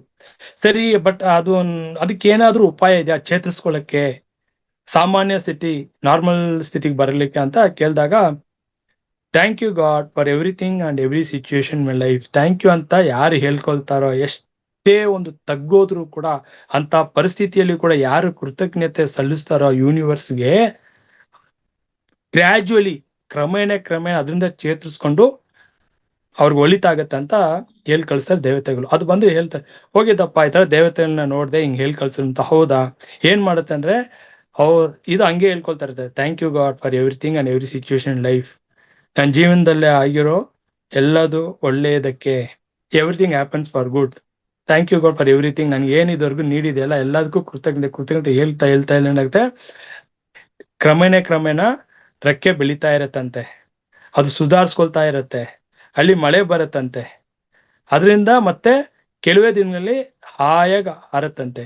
ಸೊ ಇದನ್ನ ನಾವ್ ಏನ್ ಕಲಿಬೇಕು ಅಂದ್ರೆ, ನಮ್ ಜೀವನದಲ್ಲಿ ಎಂತ ಒಂದು ಆ ತರ ಒಂದು ದುಃಖಕರವಾದ ಪರಿಸ್ಥಿತಿ ಬಂದ್ರು ಕೂಡ ಭಗವಂತನಿಗೆ ಕೃತಜ್ಞತೆ ಹೇಳ್ಬೇಕು. ಯಾಕಂದ್ರೆ ಬ್ರಹ್ಮಾಂಡನಲ್ಲಿ ಹೈಯೆಸ್ಟ್ ಸುಪ್ರೀಂ ಎನರ್ಜಿ ಏನಪ್ಪಾ ಅಂದ್ರೆ gratitude is the highest energy. ಅರ್ಥ ಮಾಡ್ಕೊಳ್ಳಿ, ನಾನ್ ತಿಳ್ಕೊಂಡಿರೋ ಸೀಕ್ರೆಟ್ಸ್ ಇದೆಲ್ಲ. Second, gratitude is the highest energy. Love is the supreme energy. ಯಾಕಂದ್ರೆ ಬ್ರಹ್ಮಾಂಡ ಪೂರ್ತಿ ವ್ಯಾಪ್ಸಿರೋದು ಏನಪ್ಪಾ ಅಂದ್ರೆ ಪ್ರೀತಿ ಪ್ರೇಮ ಅಷ್ಟೇನೆ. ಅದು ಯಾರಲ್ಲಿ ಈ ಹೃದಯವಂತಿಕೆ ಇರಬೇಕು. ಈ ವಿಶುದ್ಧ ನೋಡಿ, ಅನೇದ್ರು ಈ ಅನಾಹತ ಇದಲ್ಲ, ಕೆಲವರು ಬರೀ ವಿಶುದ್ಧಕ್ಕೆ ಬಂದ್ಬಿಟ್ಟು ಇದನ್ನ ಹಿರಿಮೆಯಿಂದ ಹೇಳ್ತಿರ್ತಾರೆ, ಅದು ಗ್ರೇಟ್ ಅಲ್ಲ. ಇದನ್ನ ದಾಟಿ ಬರೋದೇ ಇಲ್ಲಿ. ಯಾಕಂದ್ರೆ ಈ ವಿಶುದ್ಧ ಚಕ್ರಕ್ಕೆ ಬರೋದು ಏನಪ್ಪಾ ಅಂದ್ರೆ ಇದ್ದೇ ನಮ್ಗೆ ಒಂದು ಕರ್ಮ ನಿವಾರಣೆ, ಕ್ಲೆನ್ಸಿಂಗ್ ಎಲ್ಲ ಆಗೋದು ವಿಶುದ್ಧದಲ್ಲೇ. ಸೊ ನನ್ನಲ್ಲಿ ಈ ಹೃದಯ ಇದೆಲ್ಲ, ಇದು ಪರಿಶುದ್ಧತೆ ಇರ್ಬೇಕು. ಯಾಕಂದ್ರೆ ಈ ಹಾರ್ಟ್ ಏನ್ ಹೇಳ್ತಾರೆ ಅಂದ್ರೆ, ಈ heart is the seat of the soul ಅಂತಾರೆ. ಅಂದ್ರೆ ಪರಮಾತ್ಮನ ಕುರ್ಚಿ ಅಂತ ಇದು. ಈ ಹೃದಯ ಇದೆಲ್ಲ ಪರಮಾತ್ಮನ ಕುರ್ಚಿ. ಆ ಕುರ್ಚಿಯಲ್ಲಿ ಯಾರು ಬಂದು ನೆಲೆಸ್ಬೇಕು? ಪರಮಾತ್ಮ ಬಂದು ನೆಲೆಸ್ಬೇಕು ಅಂತೆ. ಬಟ್ ಅವನ್ ಬಂದು ನೆಲೆಸಿದಾಗ ನಾನು ಹೇಗಿರ್ಬೇಕು? ಪ್ರೀತಿಯಿಂದ, ಕರುಣೆಯಿಂದ, ಸಮತ್ವದಿಂದ, ಪ್ರತಿಯೊಬ್ಬರದಲ್ಲೂ ಕೂಡ ಏಕತ್ವದಿಂದ ನಾನು ಇರ್ಬೇಕು. ಏಕತ್ವ ನೋಡ್ಬೇಕು, ಬೇರ್ಪಟ್ಟು ನೋಡಬಾರ್ದು. ಯಾವಾಗ ನನ್ನಲ್ಲಿ ಪ್ರೀತಿ ಉಕ್ಬೇಕು, ಕರುಣೆಯಿಂದ ದಯಾಗುಣ ಬೆಳೆಸ್ಕೋಬೇಕು, ದಯೆ ಇರ್ಬೇಕು ನನ್ಗೆ. ಸೊ ಇದೆಲ್ಲ ಏನಪ್ಪಾ ಅಂದ್ರೆ ಅರ್ಥ ಮಾಡ್ಕೊಳ್ಳಿ. ನನ್ನ ಜೀವನದಲ್ಲಿ ಬಂದು ಇಷ್ಟು ಒಂದು ಆಧ್ಯಾತ್ಮಿಕ ಬೆಳವಣಿಗೆ ಕಾರಣ ಏನಪ್ಪಾ ಅಂದ್ರೆ, ನಾನು ಸಿಂಪಲ್ ಆಗಿ ಮಾಡಿದ್ದು, ಎಲ್ಲೂ ತುಂಬಾ ದೇಹ ದಂಡಿಸಿಲ್ಲ, ಕಷ್ಟಪಟ್ಟಿಲ್ಲ. ಬಟ್ ಹೌದು, ನಾನು ಒಂದು 2-3 ವರ್ಷ ಆ ಏಕಾದಶಿ ವ್ರತ ಮಾಡ್ತಾ ಇದ್ದೆ. ತಿಂಗಳಿಗೂ 2 ಸಲ ಬರ್ತಾರೆ ಏಕಾದಶಿ ವ್ರತ. ಇದೆಲ್ಲ ಆಚರಣೆ ಮಾಡ್ಕೊಂಡು ಅವಾಗೆಲ್ಲ ಬಂದು ಕರ್ಮಕಾಂಡ ಒಂದು ಇದು ಓಕೆ ಏನೋ ಒಳಿತಾಗತ್ತೆ. ಯಾಕಂದ್ರೆ ದೇಹ ಸೈನ್ಸ್ ಇದೆಲ್ಲ. ಯಾಕಂದ್ರೆ ಏಕಾದಶಿ ವ್ರತ ಯಾರು ಮಾಡ್ತಾರೋ, ಉಪವಾಸ ಇರ್ತಾರೋ, ನಮ್ಮ ದೇಹದಲ್ಲಿ ಇರೋ ಸೆಲ್ಸ್ ಅಣುಗಳು ಬಂದು ಚೆನ್ನಾಗಿ ಉತ್ಪತ್ತಿ ಆಗತ್ತೆ ಅನ್ನೋದು ಸೈನ್ಸ್ ಇದೆ. ಬಟ್ ಮಾಡಿದ್ರೆ ತುಂಬಾ ಒಳ್ಳೇದು. ನೀನ್ ನಿಜವಾಗ್ಲೂ ನಾನು ಅವಾಗ ಅದೆಲ್ಲ ಮಾಡಿದ್ದಕ್ಕೆ ಇವಾಗ ಕೂಡ ನನ್ಗೆ ತುಂಬಾ ಶಕ್ತಿ ಚೈತನ್ಯ ಇರೋದು. ಯಾಕಂದ್ರೆ ನನ್ಗೆ ಹೇಳೋರು ಏಕಾದಶಿ ವ್ರತ, ಇದು ಏಕಾದಶಿ ವ್ರತ ಅಂದ್ರೆ ಬರೀ ವೈಷ್ಣವರು ಮಾಡೋದು ಅಂತ ಏನಿಲ್ಲ, ಯಾರು ಬೇಕಾದ್ರೂ ಮಾಡ್ಬೋದು. ಯಾಕಂದ್ರೆ ಅವತ್ತಿನ ದಿನ ಒಂದು ಸೈನ್ಸ್ ಇದೆ. ಆ ಸೈನ್ಸ್ ಕೂಡ ತಿಳ್ಕೊಂಡೆ, ಏನಾಗುತ್ತೆ ಉಪವಾಸ ಇದು ನೋಡ್ದೆ, ಅದು ಅಳವಡಿಸ್ಕೊಂಡೆ. ವರ್ಷಗಳಲ್ಲಿ ಬರೋ 24 ಏಕಾದಶಿಗಳಲ್ಲಿ ಯಾವ್ದೋ ಒಂದು 2-3 ಮಿಸ್ ಆಗಿರ್ಬೋದು ಅಷ್ಟೇನೆ. ಬಟ್ ಆದಷ್ಟು ಅದನ್ನ ಸ್ಟ್ರಿಕ್ಟ್ ಆಗಿ ಫಾಲೋ ಮಾಡ್ತಾ ಇದ್ದೆ. ಅವತ್ತಿನ ದಿವಸ ಬರೀ ಚಪಾತಿ ಮಾತ್ರ, ರಾತ್ರಿ ಹೊತ್ತು ಹಸಿವಾದ್ರೆ ಬರೀ ಚಪಾತಿ ಮಾತ್ರ ತಿನ್ಬೇಕು, ಇಲ್ಲಾಂದ್ರೆ ಫಲಹಾರ ಆತರ. ಸೊ ಅಳವಡಿಸ್ಕೊಂಡು ಅದೆಲ್ಲ ನಂಗೆ ತುಂಬಾ ಹೆಲ್ಪ್ ಆಯ್ತು ಆರೋಗ್ಯವಾಗಿ ಇರ್ಲಿಕ್ಕೆ. ಸೊ ಇಂದ ಒಂದು ಆಚರಣೆಗಳೆಲ್ಲ ಬೇಕಿತ್ತು. ಸೊ ಹಾಗಾಗಿ ಈಗ ಈ ಜ್ಞಾನಕ್ಕೆ ಇಲ್ಲಿ ಬರ್ಲಿಕ್ಕೆಲ್ಲ ಕೂಡ ತುಂಬಾ ಸಹಾಯನ ಅಂದ್ರೆ ಮುಗೀತು ನಂದು. ಒಂದು ಸ್ಟಾರ್ಟಿಂಗ್ ನಲ್ಲಿ ಭಕ್ತಿ ಭಕ್ತಿ ಭಕ್ತಿ ಅಂತ ದೇವಸ್ಥಾನ ಎಲ್ಲಾ ಕಡೆ ತಿರ್ಗಾಡಿ ಭಕ್ತಿ ನಾಮ ಜಪ ಮಂತ್ರ ಜಪ ಎಲ್ಲ ಹೇಳ್ಕೊಂಡು, ಈಗ ನನ್ಗೆ ಅದೆಲ್ಲ ಕೂಡ ಸಾಕು ಅಂತ ಆ ಪರಮಾತ್ಮನ ಕೃಪೆ, ಇಚ್ಛೆ, ಗುರುಗಳ ಒಂದು ಕೃಪೆಯಿಂದ ಅದನ್ನ ನಿಲ್ಲಿಸಿ ಈಗ ನೀನು ಜ್ಞಾನ ಮಾರ್ಗಕ್ಕೆ ಡೈವರ್ಷನ್ ಜಂಪ್ ತಗೋ, ಮುಗೀತು ನಿಂದು. ಇನ್ನ ಭಕ್ತಿನೂ ಬೇಡ, ಏನು ಬೇಡ, ಅದೆಲ್ಲ ನಿಂದು ಮುಗೀತು. ಇನ್ಮೇಲೆ ನೀನ್ ಜ್ಞಾನಿ ಆಗ್ಬೇಕು, ಆತ್ಮಜ್ಞಾನಿ ಆಗ್ಬೇಕು, ಬರೀ ಆತ್ಮಜ್ಞಾನ ಮಾತ್ರ ತಿಳಿಸ್ಬೇಕು ಅಂತ ಹೇಳಿ ಇಲ್ಲಿ ಜ್ಞಾನ ಮಾರ್ಗಕ್ಕೆ ಬಂದೆ. ಅದಕ್ಕೆ ಆತ್ಮದ ಅರಿವು, ಬ್ರಹ್ಮಾಂಡ ಅಂದ್ರೆ ಏನು, ಪರಮಾತ್ಮ ಅಂದ್ರೆ ಯಾರು, ನಾನ್ ಯಾರು ಎಂಬುದು ಯಾಕೆ ವಿಚಾರ ಮಾಡ್ಬೇಕು. ಸೊ ಇದ್ರ ಮೇಲೆ ಇಷ್ಟು ನಾನು ಒಂದು 3 ವರ್ಷ ಇದಕ್ಕಾಗಿ ನಾನು ತುಂಬಾ ವರ್ಕ್ ಮಾಡಿ ತಿಳ್ಕೊಂಡು, ಉಪನಿಷತ್ ಸತ್ಯಗಳನ್ನ ತಿಳ್ಕೊಂಡು, ಸೊ ಇದ್ರ ಮೇಲೆಲ್ಲ ನಾನು ಯಾವಾಗ ನಾನ್ ತಿಳ್ಕೊಂಡಿರೋದು ಅಂದ್ರೆ ಶ್ರುತಿ, ಅದನ್ನ ಸ್ಮೃತಿಯಾಗಿ ನಾನು ಅದನ್ನ ನೆನಪಿಟ್ಕೊಂಡು ಮತ್ತೆ ಅದನ್ನ ಏನ್ ಮಾಡ್ಬೇಕು, ನಾನು ತಿಳ್ಕೊಂಡಿರೋದನ್ನ ಹಂಚ್ಬೇಕು. ಏನಂದ್ರೆ ನಾವು ಯಾವಾಗ ತಿಳ್ಕೊಂಡಿರೋದನ್ನ ಹಂಚ್ತೀವೋ, ಗೋಲ್ಡನ್ ರೂಲ್ ಏನಂದ್ರೆ, ನಾವು ಯಾವಾಗ ಹಂಚ್ತೀವೋ ಅದು ನಮ್ಗೆ 10 ಪಟ್ಟು ನಮ್ಗೆ ಸಿಗ್ತಾ ಇರತ್ತೆ. ನಾನು ಜ್ಞಾನ ಹಂಚಿದ್ರೆ ಜ್ಞಾನ, ಅನ್ನದಾನ ಮಾಡಿದ್ರೆ 10 ಪಟ್ಟು ನನ್ಗೆ ಸಿಗ್ತಾ ಇರತ್ತೆ. ಅದೇ ಯೂನಿವರ್ಸ್ ನೋಡೋದು. ಬಟ್ ಇಲ್ಲಿ ನಿಸ್ವಾರ್ಥವಾಗಿ ಮಾಡ್ಬೇಕು. ನಾನ್ ಮಾಡ್ತಾ ಇದ್ದೀನಿ ಎಂಬ ಒಂದು ಕರ್ತೃತ್ವ ಅಂದ್ರೆ ಕರ್ತ ನಾನ್ ಮಾಡ್ತಾ ಇದ್ದೀನಿ ಅಂತ ಬಂದ್ರೆ ಕರ್ಮಕ್ಕೆ ಒಳಗಾಗ್ತಾ ಇರ್ತೀವಿ. ಅಂದ್ರೆ ನನ್ನ ಖಾತೆಯಲ್ಲಿ ಜಮಾ ಆಗ್ತಾ ಇರತ್ತೆ ಕರ್ಮ, ಪುಣ್ಯ ಕರ್ಮ. ಇದೇ ಸೀಕ್ರೆಟ್, ಅರ್ಥ ಮಾಡ್ಕೊಳ್ಳಿ ದಯವಿಟ್ಟು. ಯಾಕಪ್ಪ ಅಂದ್ರೆ ಇಲ್ಲಿ ಎಲ್ಲಿಯವರೆಗೂ ನಾನ್ ಮಾಡ್ತಾ ಇದ್ದೀನಿ ಅಂದಾಗ ಅಕೌಂಟ್ ಬೀಳ್ತಾ ಇರತ್ತಾ, ನೀನ್ ಸತ್ಕಾರ್ಯ ಮಾಡು, ಸೇವೆ ಮಾಡು, ಅದೆಲ್ಲ ಪುಣ್ಯ ಕರ್ಮಕ್ಕೆ ಜಮಾ ಆಗ್ತಾ ಇರತ್ತೆ. ಮತ್ತೆ ಅದನ್ನ ಅನುಭವಿಸಕ್ಕೆ ಮುಂದಿನ ಜನ್ಮ. ಅದಕ್ಕೆ ಯಾವಾಗ್ಲೂ ನನ್ನಿಂದ ಏನು ಅಲ್ಲಪ್ಪ, ಇದಂ ನಮ್ಮಮ್ಮ, ಐ ಆಮ್ ನಥಿಂಗ್, ನನ್ನಿಂದ ಏನು ಅಲ್ಲ, ನಾನ್ ಕರ್ತಾ ಇಲ್ಲ, ಮಾಡೋ ನಾನಲ್ಲ, ಈ ಡೂಯರ್ಶಿಪ್ ತಗೋಬಾರ್ದು. ಯಾವಾಗ ಎಲ್ಲ ಅವನಿಚ್ಛೆ, ನಂದು ಏನು ಅಲ್ಲ, ಎಲ್ಲ ಪರಮಾತ್ಮ ಆತ್ಮ ಅವನ್ ಮಾಡಿಸ್ತಾ ಇರೋದು, ನಂದು ಏನು ಅಲ್ಲ, ನಾನು ಒಂದು ನಿಮಿತ್ತ. ನಾನು ಯಾವಾಗ ನಿಮಿತ್ತ ಅಂತ ನಿಂತಾಗ ನನ್ನ ಕರ್ಮನೆಯಲ್ಲಿ ಯಾಕೆ ಹೇಳಿ, ಎಲ್ಲ ಅವನ್ಗೆ ಒಪ್ಸ್ಬಿಟ್ಟಿದ್ದೀನಲ್ಲ. ಇಲ್ಲಿ ನನ್ಗೆ ಜನನಾನೂ ಇಲ್ಲ, ಅಂದ್ರೆ ಮತ್ತೆ ನಾನು ಬರ್ಬೇಕು ಅವಶ್ಯಕತೆನೂ ಇಲ್ಲ, ಕರ್ಮನೂ ಇಲ್ಲ. ಸೊ ನಿಮಿತ್ತದಲ್ಲಿ ಇರುವುದೇ ನಮ್ಗೆಲ್ರಿಗೂ ಇರೋ ಒಂದು ದೊಡ್ಡ ಸವಾಲು. ಸೊ ಅದೇ ಅವೇರ್ನೆಸ್ಸು. ಯಾವಾಗ ನನ್ನಿಂದ ಏನು ಅಲ್ಲ ಅಂತ ನಿಮಿತ್ತವಾಗಿ ನಿಂತೇನಲ್ಲ, ಅಲ್ಲಿ ಮಾಯೇನು ನನ್ಗೆ ಏನ್ ಮಾಡಕ್ಕಾಗಲ್ಲ.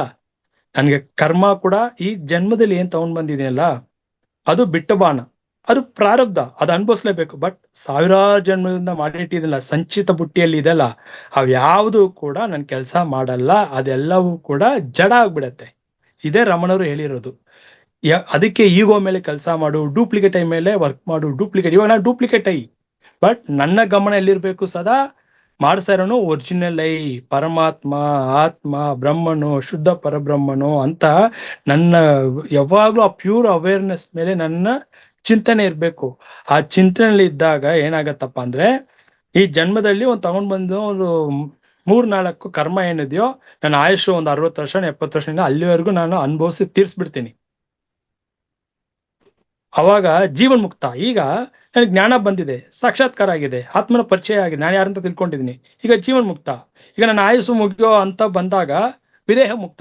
ನನ್ಗಲ್ಲಿ ಜನನಾನೂ ಇಲ್ಲ, ಕರ್ಮನೂ ಇಲ್ಲ. ಯಾಕಂದ್ರೆ ನಾನ್ ಜೀವಂತವಾಗಿರುವಾಗಲೇ ನಾನು ಯಾರು ಅಂತ ತಿಳ್ಕೊಂಡ್ಬಿಟ್ಟಿದ್ದೀನಲ್ವಾ, ಸತ್ಯ ತಿಳ್ಕೊಂಡ್ಬಿಟ್ಟಿನಿ. ನಾನೇ ಆತ್ಮ, ನಾನೇ ಪರಮಾತ್ಮ, ನಾನೇ ಶುದ್ಧ ಚೈತನ್ಯ, ನಾನೇ ಬ್ರಹ್ಮನು, ನಾನೇ ಆ ನಿರಾಕಾರವಾದ ನಿರ್ಗುಣ ಬ್ರಹ್ಮನು.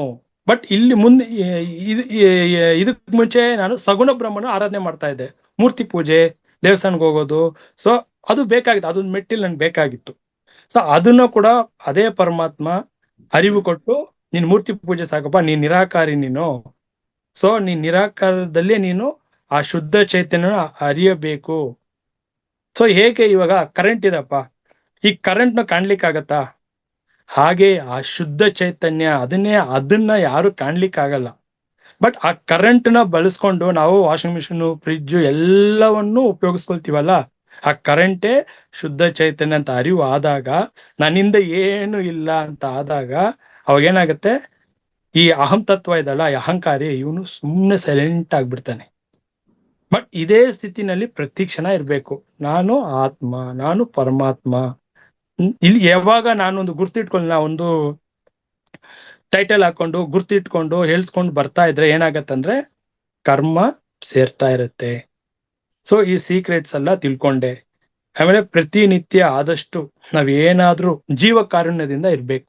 ಹೇಗಪ್ಪ ನಾನ್ ಪ್ರಾಕ್ಟೀಸ್ ಮಾಡುತ್ತಿದ್ದು, ನಾನು ಹೇಳ್ತಾ ಇರೋದು. ನಾನು ಇತ್ತೀಚೆಗೆ ಒಂದು 3-4 ವರ್ಷದಿಂದ ಆದಷ್ಟು ಪ್ರತಿ ದಿನ ಪಾರಿವಾಳಕ್ಕೆ ಏನಾದ್ರು ಒಂದು ಕಾಳುಗಳು ಹಾಕೋದು, ಇದು ಪ್ರಾಕ್ಟೀಸ್ ಮಾಡಿ, ಇದನ್ನ ಸೀಕ್ರೆಟ್ ತಿಳ್ಕೊಂಡೆ ನಾನು. ಇದು ಮಾಡ್ತಾ ಮಾಡ್ತಾ ಏನಾಗತ್ತ ಅಂದ್ರೆ ನನ್ನ ಸುಷುಮ್ನ ನಾಡಿ ಆಕ್ಟಿವೇಟ್ ಆಗತ್ತೆ. ಯಾಕಂದ್ರೆ ಪ್ರತಿಯೊಬ್ಬರು ಕೂಡ ಇಡಾನಾಡಿ ಪಿಂಗಲ ಶ್ವಾಸ ತಗೋತಾ ಇದ್ರು, ಸುಷುಮ್ನ ನಾಡಿ ಓಪನ್ ಆಗೋದು ಯೋಗಿಗಳಿಗೆ ಮಾತ್ರ. ನಮ್ಗೆ ಅತಿ ಅತಿ ಶೀಘ್ರದಲ್ಲಿ ಅನ್ನೋದಕ್ಕಿಂತ ತುಂಬಾ ಸಮೀಪ ಕಾಲದಲ್ಲಿ ಅದು ತೆರ್ಕೋಬೇಕು ಅಂದ್ರೆ ನಾವು, ಯಾಕಂದ್ರೆ ಒನ್ನಸಲ್ ಮಾಡ್ಬೇಕು. ಹಿಂಗ್ ಹೇಳ್ಬಿಟ್ಟಿದ್ದಾರೆ ಅಂತ ನಾನು ಸುಷುಮ್ನಾಡಿ ಓಪನ್ ಮಾಡ್ಕೋಬೇಕಂತ ಹೋಗಿ ಮಾಡೋದಲ್ಲ. ಇದು ಆ ಪರಮಾತ್ಮನ ಕೃಪೆಯಿಂದ ನಿಸ್ವಾರ್ಥ ಸೇವೆ ಇದ್ದಾಗ ಅವನು ಗುರ್ತಿಸ್ತಾನೆ ಯಾರಿಗೆ ಇದು ಪ್ರಾಪ್ತಿ ಮಾಡ್ಬೇಕು, ಯಾರಿಗೆ ಇದು ತೆರ್ಕೊಳಾಗ್ ಮಾಡ್ಬೇಕು ಅಂತ. ಅವನ ಇಚ್ಛೆ ಇದ್ರೆ, ಅವನ ಆಜ್ಞೆ ಇದ್ರೆ ಅದಾಗತ್ತೆ.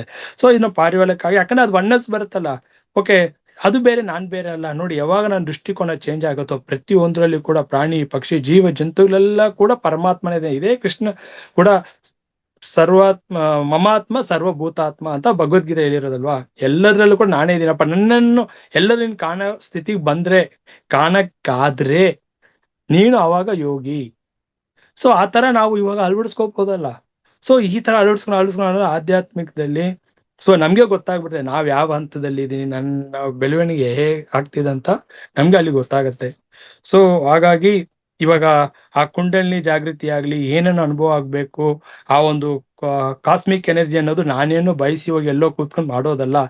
ನಾವು ಮನಸ್ಸು ನೋಡಿ, ಅರ್ಥ ಮಾಡ್ಕೊಳ್ಳಿ, ಮನಸ್ಸು ಯಾವಾಗ ಸ್ಥಿರ ಆಗತ್ತೋ, ಲಯ ಆಗತ್ತೋ, ನಿಶ್ಚಲ ಆಗತ್ತೋ, ತಾನಾಗಿ ನಮ್ಮ ಒಳಗಡೆ ಇರೋ ಆತ್ಮಶಕ್ತಿ ಏನಂತ ಗೊತ್ತಾಗ್ಬಿಡತ್ತೆ.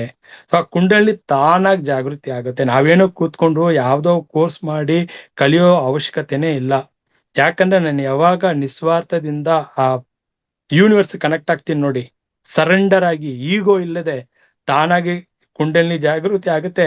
ಚಕ್ರಗಳು ನನ್ನಲ್ಲಿ ಏನು ಇದೆಲ್ಲ, ಆ ಒಂದು ಸಟಲ್ ಎನರ್ಜೀಸ್ ಅಂತ ಹೇಳ್ತೀವಿ, ಎನರ್ಜಿ ಪಾಯಿಂಟ್ಸ್, ಅದೆಲ್ಲ ಕೂಡ ತಾನಾಗಿ ಆಕ್ಟಿವೇಟ್ ಆಗತ್ತೆ. ಆನಂದ ಎಂಬುದು ಸದಾ ಅನ್ನು ಅನುಭವಿಸ್ಬೋದು ಧ್ಯಾನದಲ್ಲಿ. ಹೇಗಂದ್ರೆ ಶರಣಾಗತಿ, ಅರ್ಥ ಮಾಡ್ಕೊಳ್ಳಿ, ಪ್ರೀತಿ ತತ್ವದಿಂದ ಇರಬೇಕು. ಅದಕ್ಕೆ ಹೇಳ್ತಾ ಇರ್ತೀನಿ, ಲವ್, ಕಂಪ್ಯಾಷನ್, ಸರೆಂಡರ್ನೆಸ್. ನಾನು ಅಳಿಸಿರೋ 5 ಫಿಂಗರ್ ಕಾನ್ಸೆಪ್ಟ್, SOWAA, ಇದನ್ನ ಪ್ರಾಕ್ಟೀಸ್ ಮಾಡಿದೆ. ಏನು? ಎಸ್ ಅಂದ್ರೆ ಸರೆಂಡರ್, ಓ ಅಂದ್ರೆ ಒನ್ನೆಸ್, ಏಕತ್ವ ಸಮತ್ವದಲ್ಲಿ ಇರೋದು, W ಅಂದ್ರೆ ವಿಟ್ನೆಸ್, ಸಾಕ್ಷಿಯಾಗಿರು, ನನ್ನಿಂದ ಏನು ಅಲ್ಲಪ್ಪ, ಸಾಕ್ಷಿ, ನಾನು ಸಾಕ್ಷಿಯಾಗಿ ನೋಡು. ಅವೇರ್ನೆಸ್ ಇಂದ ಇರು, ಏನ್ ಮಾಡ್ಬೇಕು, ಏನ್ ಮಾಡಬಾರ್ದು. ಅದೇ ಇಲ್ಲಿ ಕೂಡ ಅರ್ಥ ಮಾಡ್ಕೊಳ್ಳಿ, ಅವೇರ್ನೆಸ್ ಅಂದ್ರೆ ಯಾವ ತರ ಅವೇರ್ನೆಸ್ ಅಂತ ದಯವಿಟ್ಟು ಸೂಕ್ಷ್ಮತೆ ಅರ್ಥ ಮಾಡ್ಕೊಳ್ಳಿ. ಅವೇರ್ನೆಸ್ ಅಂದ್ರೆ ಎಲ್ಲಿ ನಾನು ಅಂತ ಬರುತ್ತೆ ನೋಡಿ, ಎದ್ದು ಬರುತ್ತಲ್ಲ ಅಹಂಕಾರ, ಅವಾಗ ನನ್ಗೆ ಕರ್ಮ, ನಾನ್ ಮಾಡ್ತಾ ಇದ್ದೀನಿ, ನಾನ್ ಕಟ್ಟಿದೀನಿ, ನನ್ನಿಂದ ಇಷ್ಟು ಹಂಗೆ ಹಿಂಗೆ ಹೇಳ್ಕೊಂಡ್ ಬಂದ್ರೆ ಜಮಾ ಆಗತ್ತೆ. ಮತ್ತೆ ಅದನ್ನ ಅನ್ಭವಿಸಿಗೆ ಇನ್ನು ಮುಂದಿನ ಜನ್ಮ. ನನ್ನಿಂದ ಏನು ಇಲ್ಲ ಎಂಬ ಅವೇರ್ನೆಸ್ ಅಲ್ಲಿ ನಿಲ್ಬೇಕು. ಇದು ತುಂಬಾ ಸುಲಭ. ಇದು ಸದಾ ನನ್ನಿಂದ ಏನು ಇಲ್ಲಪ್ಪ, ನಾನ್ ಮಾಡೋದು ನನ್ನಿಂದ ಬರೀ ನಿಮಿತ್ತ ಆ ಅವೇರ್ನೆಸ್ ಅಲ್ಲಿ ನಿಂತಾಗ ಕರ್ಮಾನು ಇಲ್ಲ, ಮಾಯೇನು ಇಲ್ಲ, ಈ ಸತ್ಯನು ತಿಳ್ಕೊಂಡು. ಯಾಕಂದ್ರೆ ಇದನ್ನ ಹೇಳಿದ್ರು ಅಷ್ಟಾವಕ್ರರು ಸಂಹಿತೆ ಓದಿ, ದಯವಿಟ್ಟು ಅಷ್ಟಾವಕ್ರ ಗೀತೆ ಓದಿ. ಸೊ ರಮಣರ ಉಪದೇಶ ಸಾರ ಇಂಥ ಪುಸ್ತಕ ಎಲ್ಲ 20 ರೂಪಾಯಿ ಏನೋದು ಸಿಗತ್ತೆ ನಿಮ್ಗೆ. ದಯವಿಟ್ಟು ಉಪದೇಶ ಸಾರ, ಸದ್ದರ್ಶನ ಇಂಥ ಪುಸ್ತಕ ಎಲ್ಲ ಓದಿ. ಎಷ್ಟು ತುಂಬಾ ಸುಲಭವಾಗಿದೆ, ಕಷ್ಟ ಏನಿಲ್ಲ ತಿಳ್ಕೊಳ್ಳೋದು. ಸೊ ಹಾಗಾಗಿ ನಾವು ಈ ತರ ಬಂದು ಉಪನಿಷತ್ಸು, ಮಾಂಡುಕ್ಯ, ಚಾಂದೋಗ್ಯ, ಬೃಹದಾರಣ್ಯಕ, ತೈತ್ರೇಯ, ಕಥೋಪನಿಷತ್ಸು, ಕೇನೋಪನಿಷತ್ಸು, ಸೊ ಈಶಾವಾಶ ಉಪನಿಷತ್ ಎಲ್ಲ ನೀವು ಸಮಯ ಯೂಟ್ಯೂಬ್ಸ್ ಅಲ್ಲಿ ತುಂಬಾ ಸಿಗತ್ತೆ. ನೀವು ಉಪನಿಷತ್ಸ್ ಅಂತ ಹೇಳಿ ಎಷ್ಟು ಶಾರ್ಟ್ ವಿಡಿಯೋಸ್ ಎಲ್ಲ ಬರ್ತದೆ. ದಯವಿಟ್ಟು ಇಂಥದ್ ನೀವು ಕೇಳ್ತಾ ಜೀವನವನ್ನೇ ತುಂಬಾ ವಿಸ್ಮಯ ನಡೆಯುತ್ತೆ. ಸೊ ಇನ್ನೊಂದು ಸೀಕ್ರೆಟ್ ಏನಂದ್ರೆ, ಯಾವಾಗ ನಾವು ಸುಮ್ನೆ ಇರ್ತೀವಿ ನೋಡಿ, ನನ್ನಿಂದ ಏನು ಅಲ್ಲಪ್ಪ ಅಂತ ಶರಣಾಗತಿಯಿಂದ ಇದ್ದಾಗ ನಮ್ ಕೆಲ್ಸಗಳೆಲ್ಲ ಅದ್ಭುತಗಳೇ ಜೀವನದಲ್ಲಿ ನಡೆಯುತ್ತೆ. ಅದಕ್ಕೆ ಸುಮ್ನೆ ಇರ್ಬೇಕು, ಪ್ರಾಕ್ಟೀಸ್ ಮಾಡ್ಬೇಕು. ಅಂದ್ರೆ ಮನಸ್ಸು ಇಲ್ಲಿ ಸುಮ್ನೆ ಆಗ್ಬೇಕು. ನಾನ್ ಮಾಡ್ತೀನಿ, ನನ್ನಿಂದ ಅಂತ ಹೋದ್ರೆ ಎಲ್ಲ ಏನಾಗುತ್ತೆ, ದುಃಖಕ್ಕೆ ಒಳಗಾಗ್ತೀವಿ. ಯಾಕಂದ್ರೆ ಆತ್ಮಜ್ಞಾನಿ ಹೇಗಿರ್ತಾರಂದ್ರೆ ಅವ್ರಿಗೆ ಕರ್ಮಾನು ಇರಲ್ಲ, ದುಃಖನೂ ಇರಲ್ಲ. ಯಾಕಂದ್ರೆ ಅವರು ಕರ್ಮ ರಾಹಿತರು, ದುಃಖ ರಾಹಿತರು. ಅರ್ಥ ಮಾಡ್ಕೊಳ್ಳಿ, ಬಂಧನ ರಾಹಿತರು. ಅವ್ರ ಅಟ್ಯಾಚ್ಮೆಂಟ್ ಯಾರಿಗೂ ಅಟ್ಯಾಚ್ ಆಗಲ್ಲ. ಇಲ್ಲಿ ಗುರು ಶಿಷ್ಯರ ಸಂಬಂಧನೇ ಇಲ್ಲ. ನಾನು ಗುರು ಅನಿಸ್ಕೋಬೇಕು, ನಾನು ಎಲ್ರು ಬಂದು ನಾನು ಫಾಲೋ ಮಾಡ್ಬೇಕು, ನನ್ಗೆ ಫಾಲೋವರ್ಸ್ ಬೇಕು, ಎಲ್ರು ನನ್ ಕೈ ಮುಗಿಬೇಕು, ಕಾಲ್ ಮುಗಿಬೇಕು ಅನ್ನೋದು ಕೂಡ ಇರಬಾರ್ದು. ಸಾಮಾನ್ಯರಲ್ಲಿ ಸಾಮಾನ್ಯವಾಗಿ ವಿಶೇಷವಾಗಿರುವವನೇ ಆತ್ಮಜ್ಞಾನಿ. ಸೊ ಇಷ್ಟು ಹೇಳ್ತಾ ನಾನು ಮಾತುಗಳನ್ನ ಮುಗಿಸ್ತಾ ಇದೀನಿ. Thank you.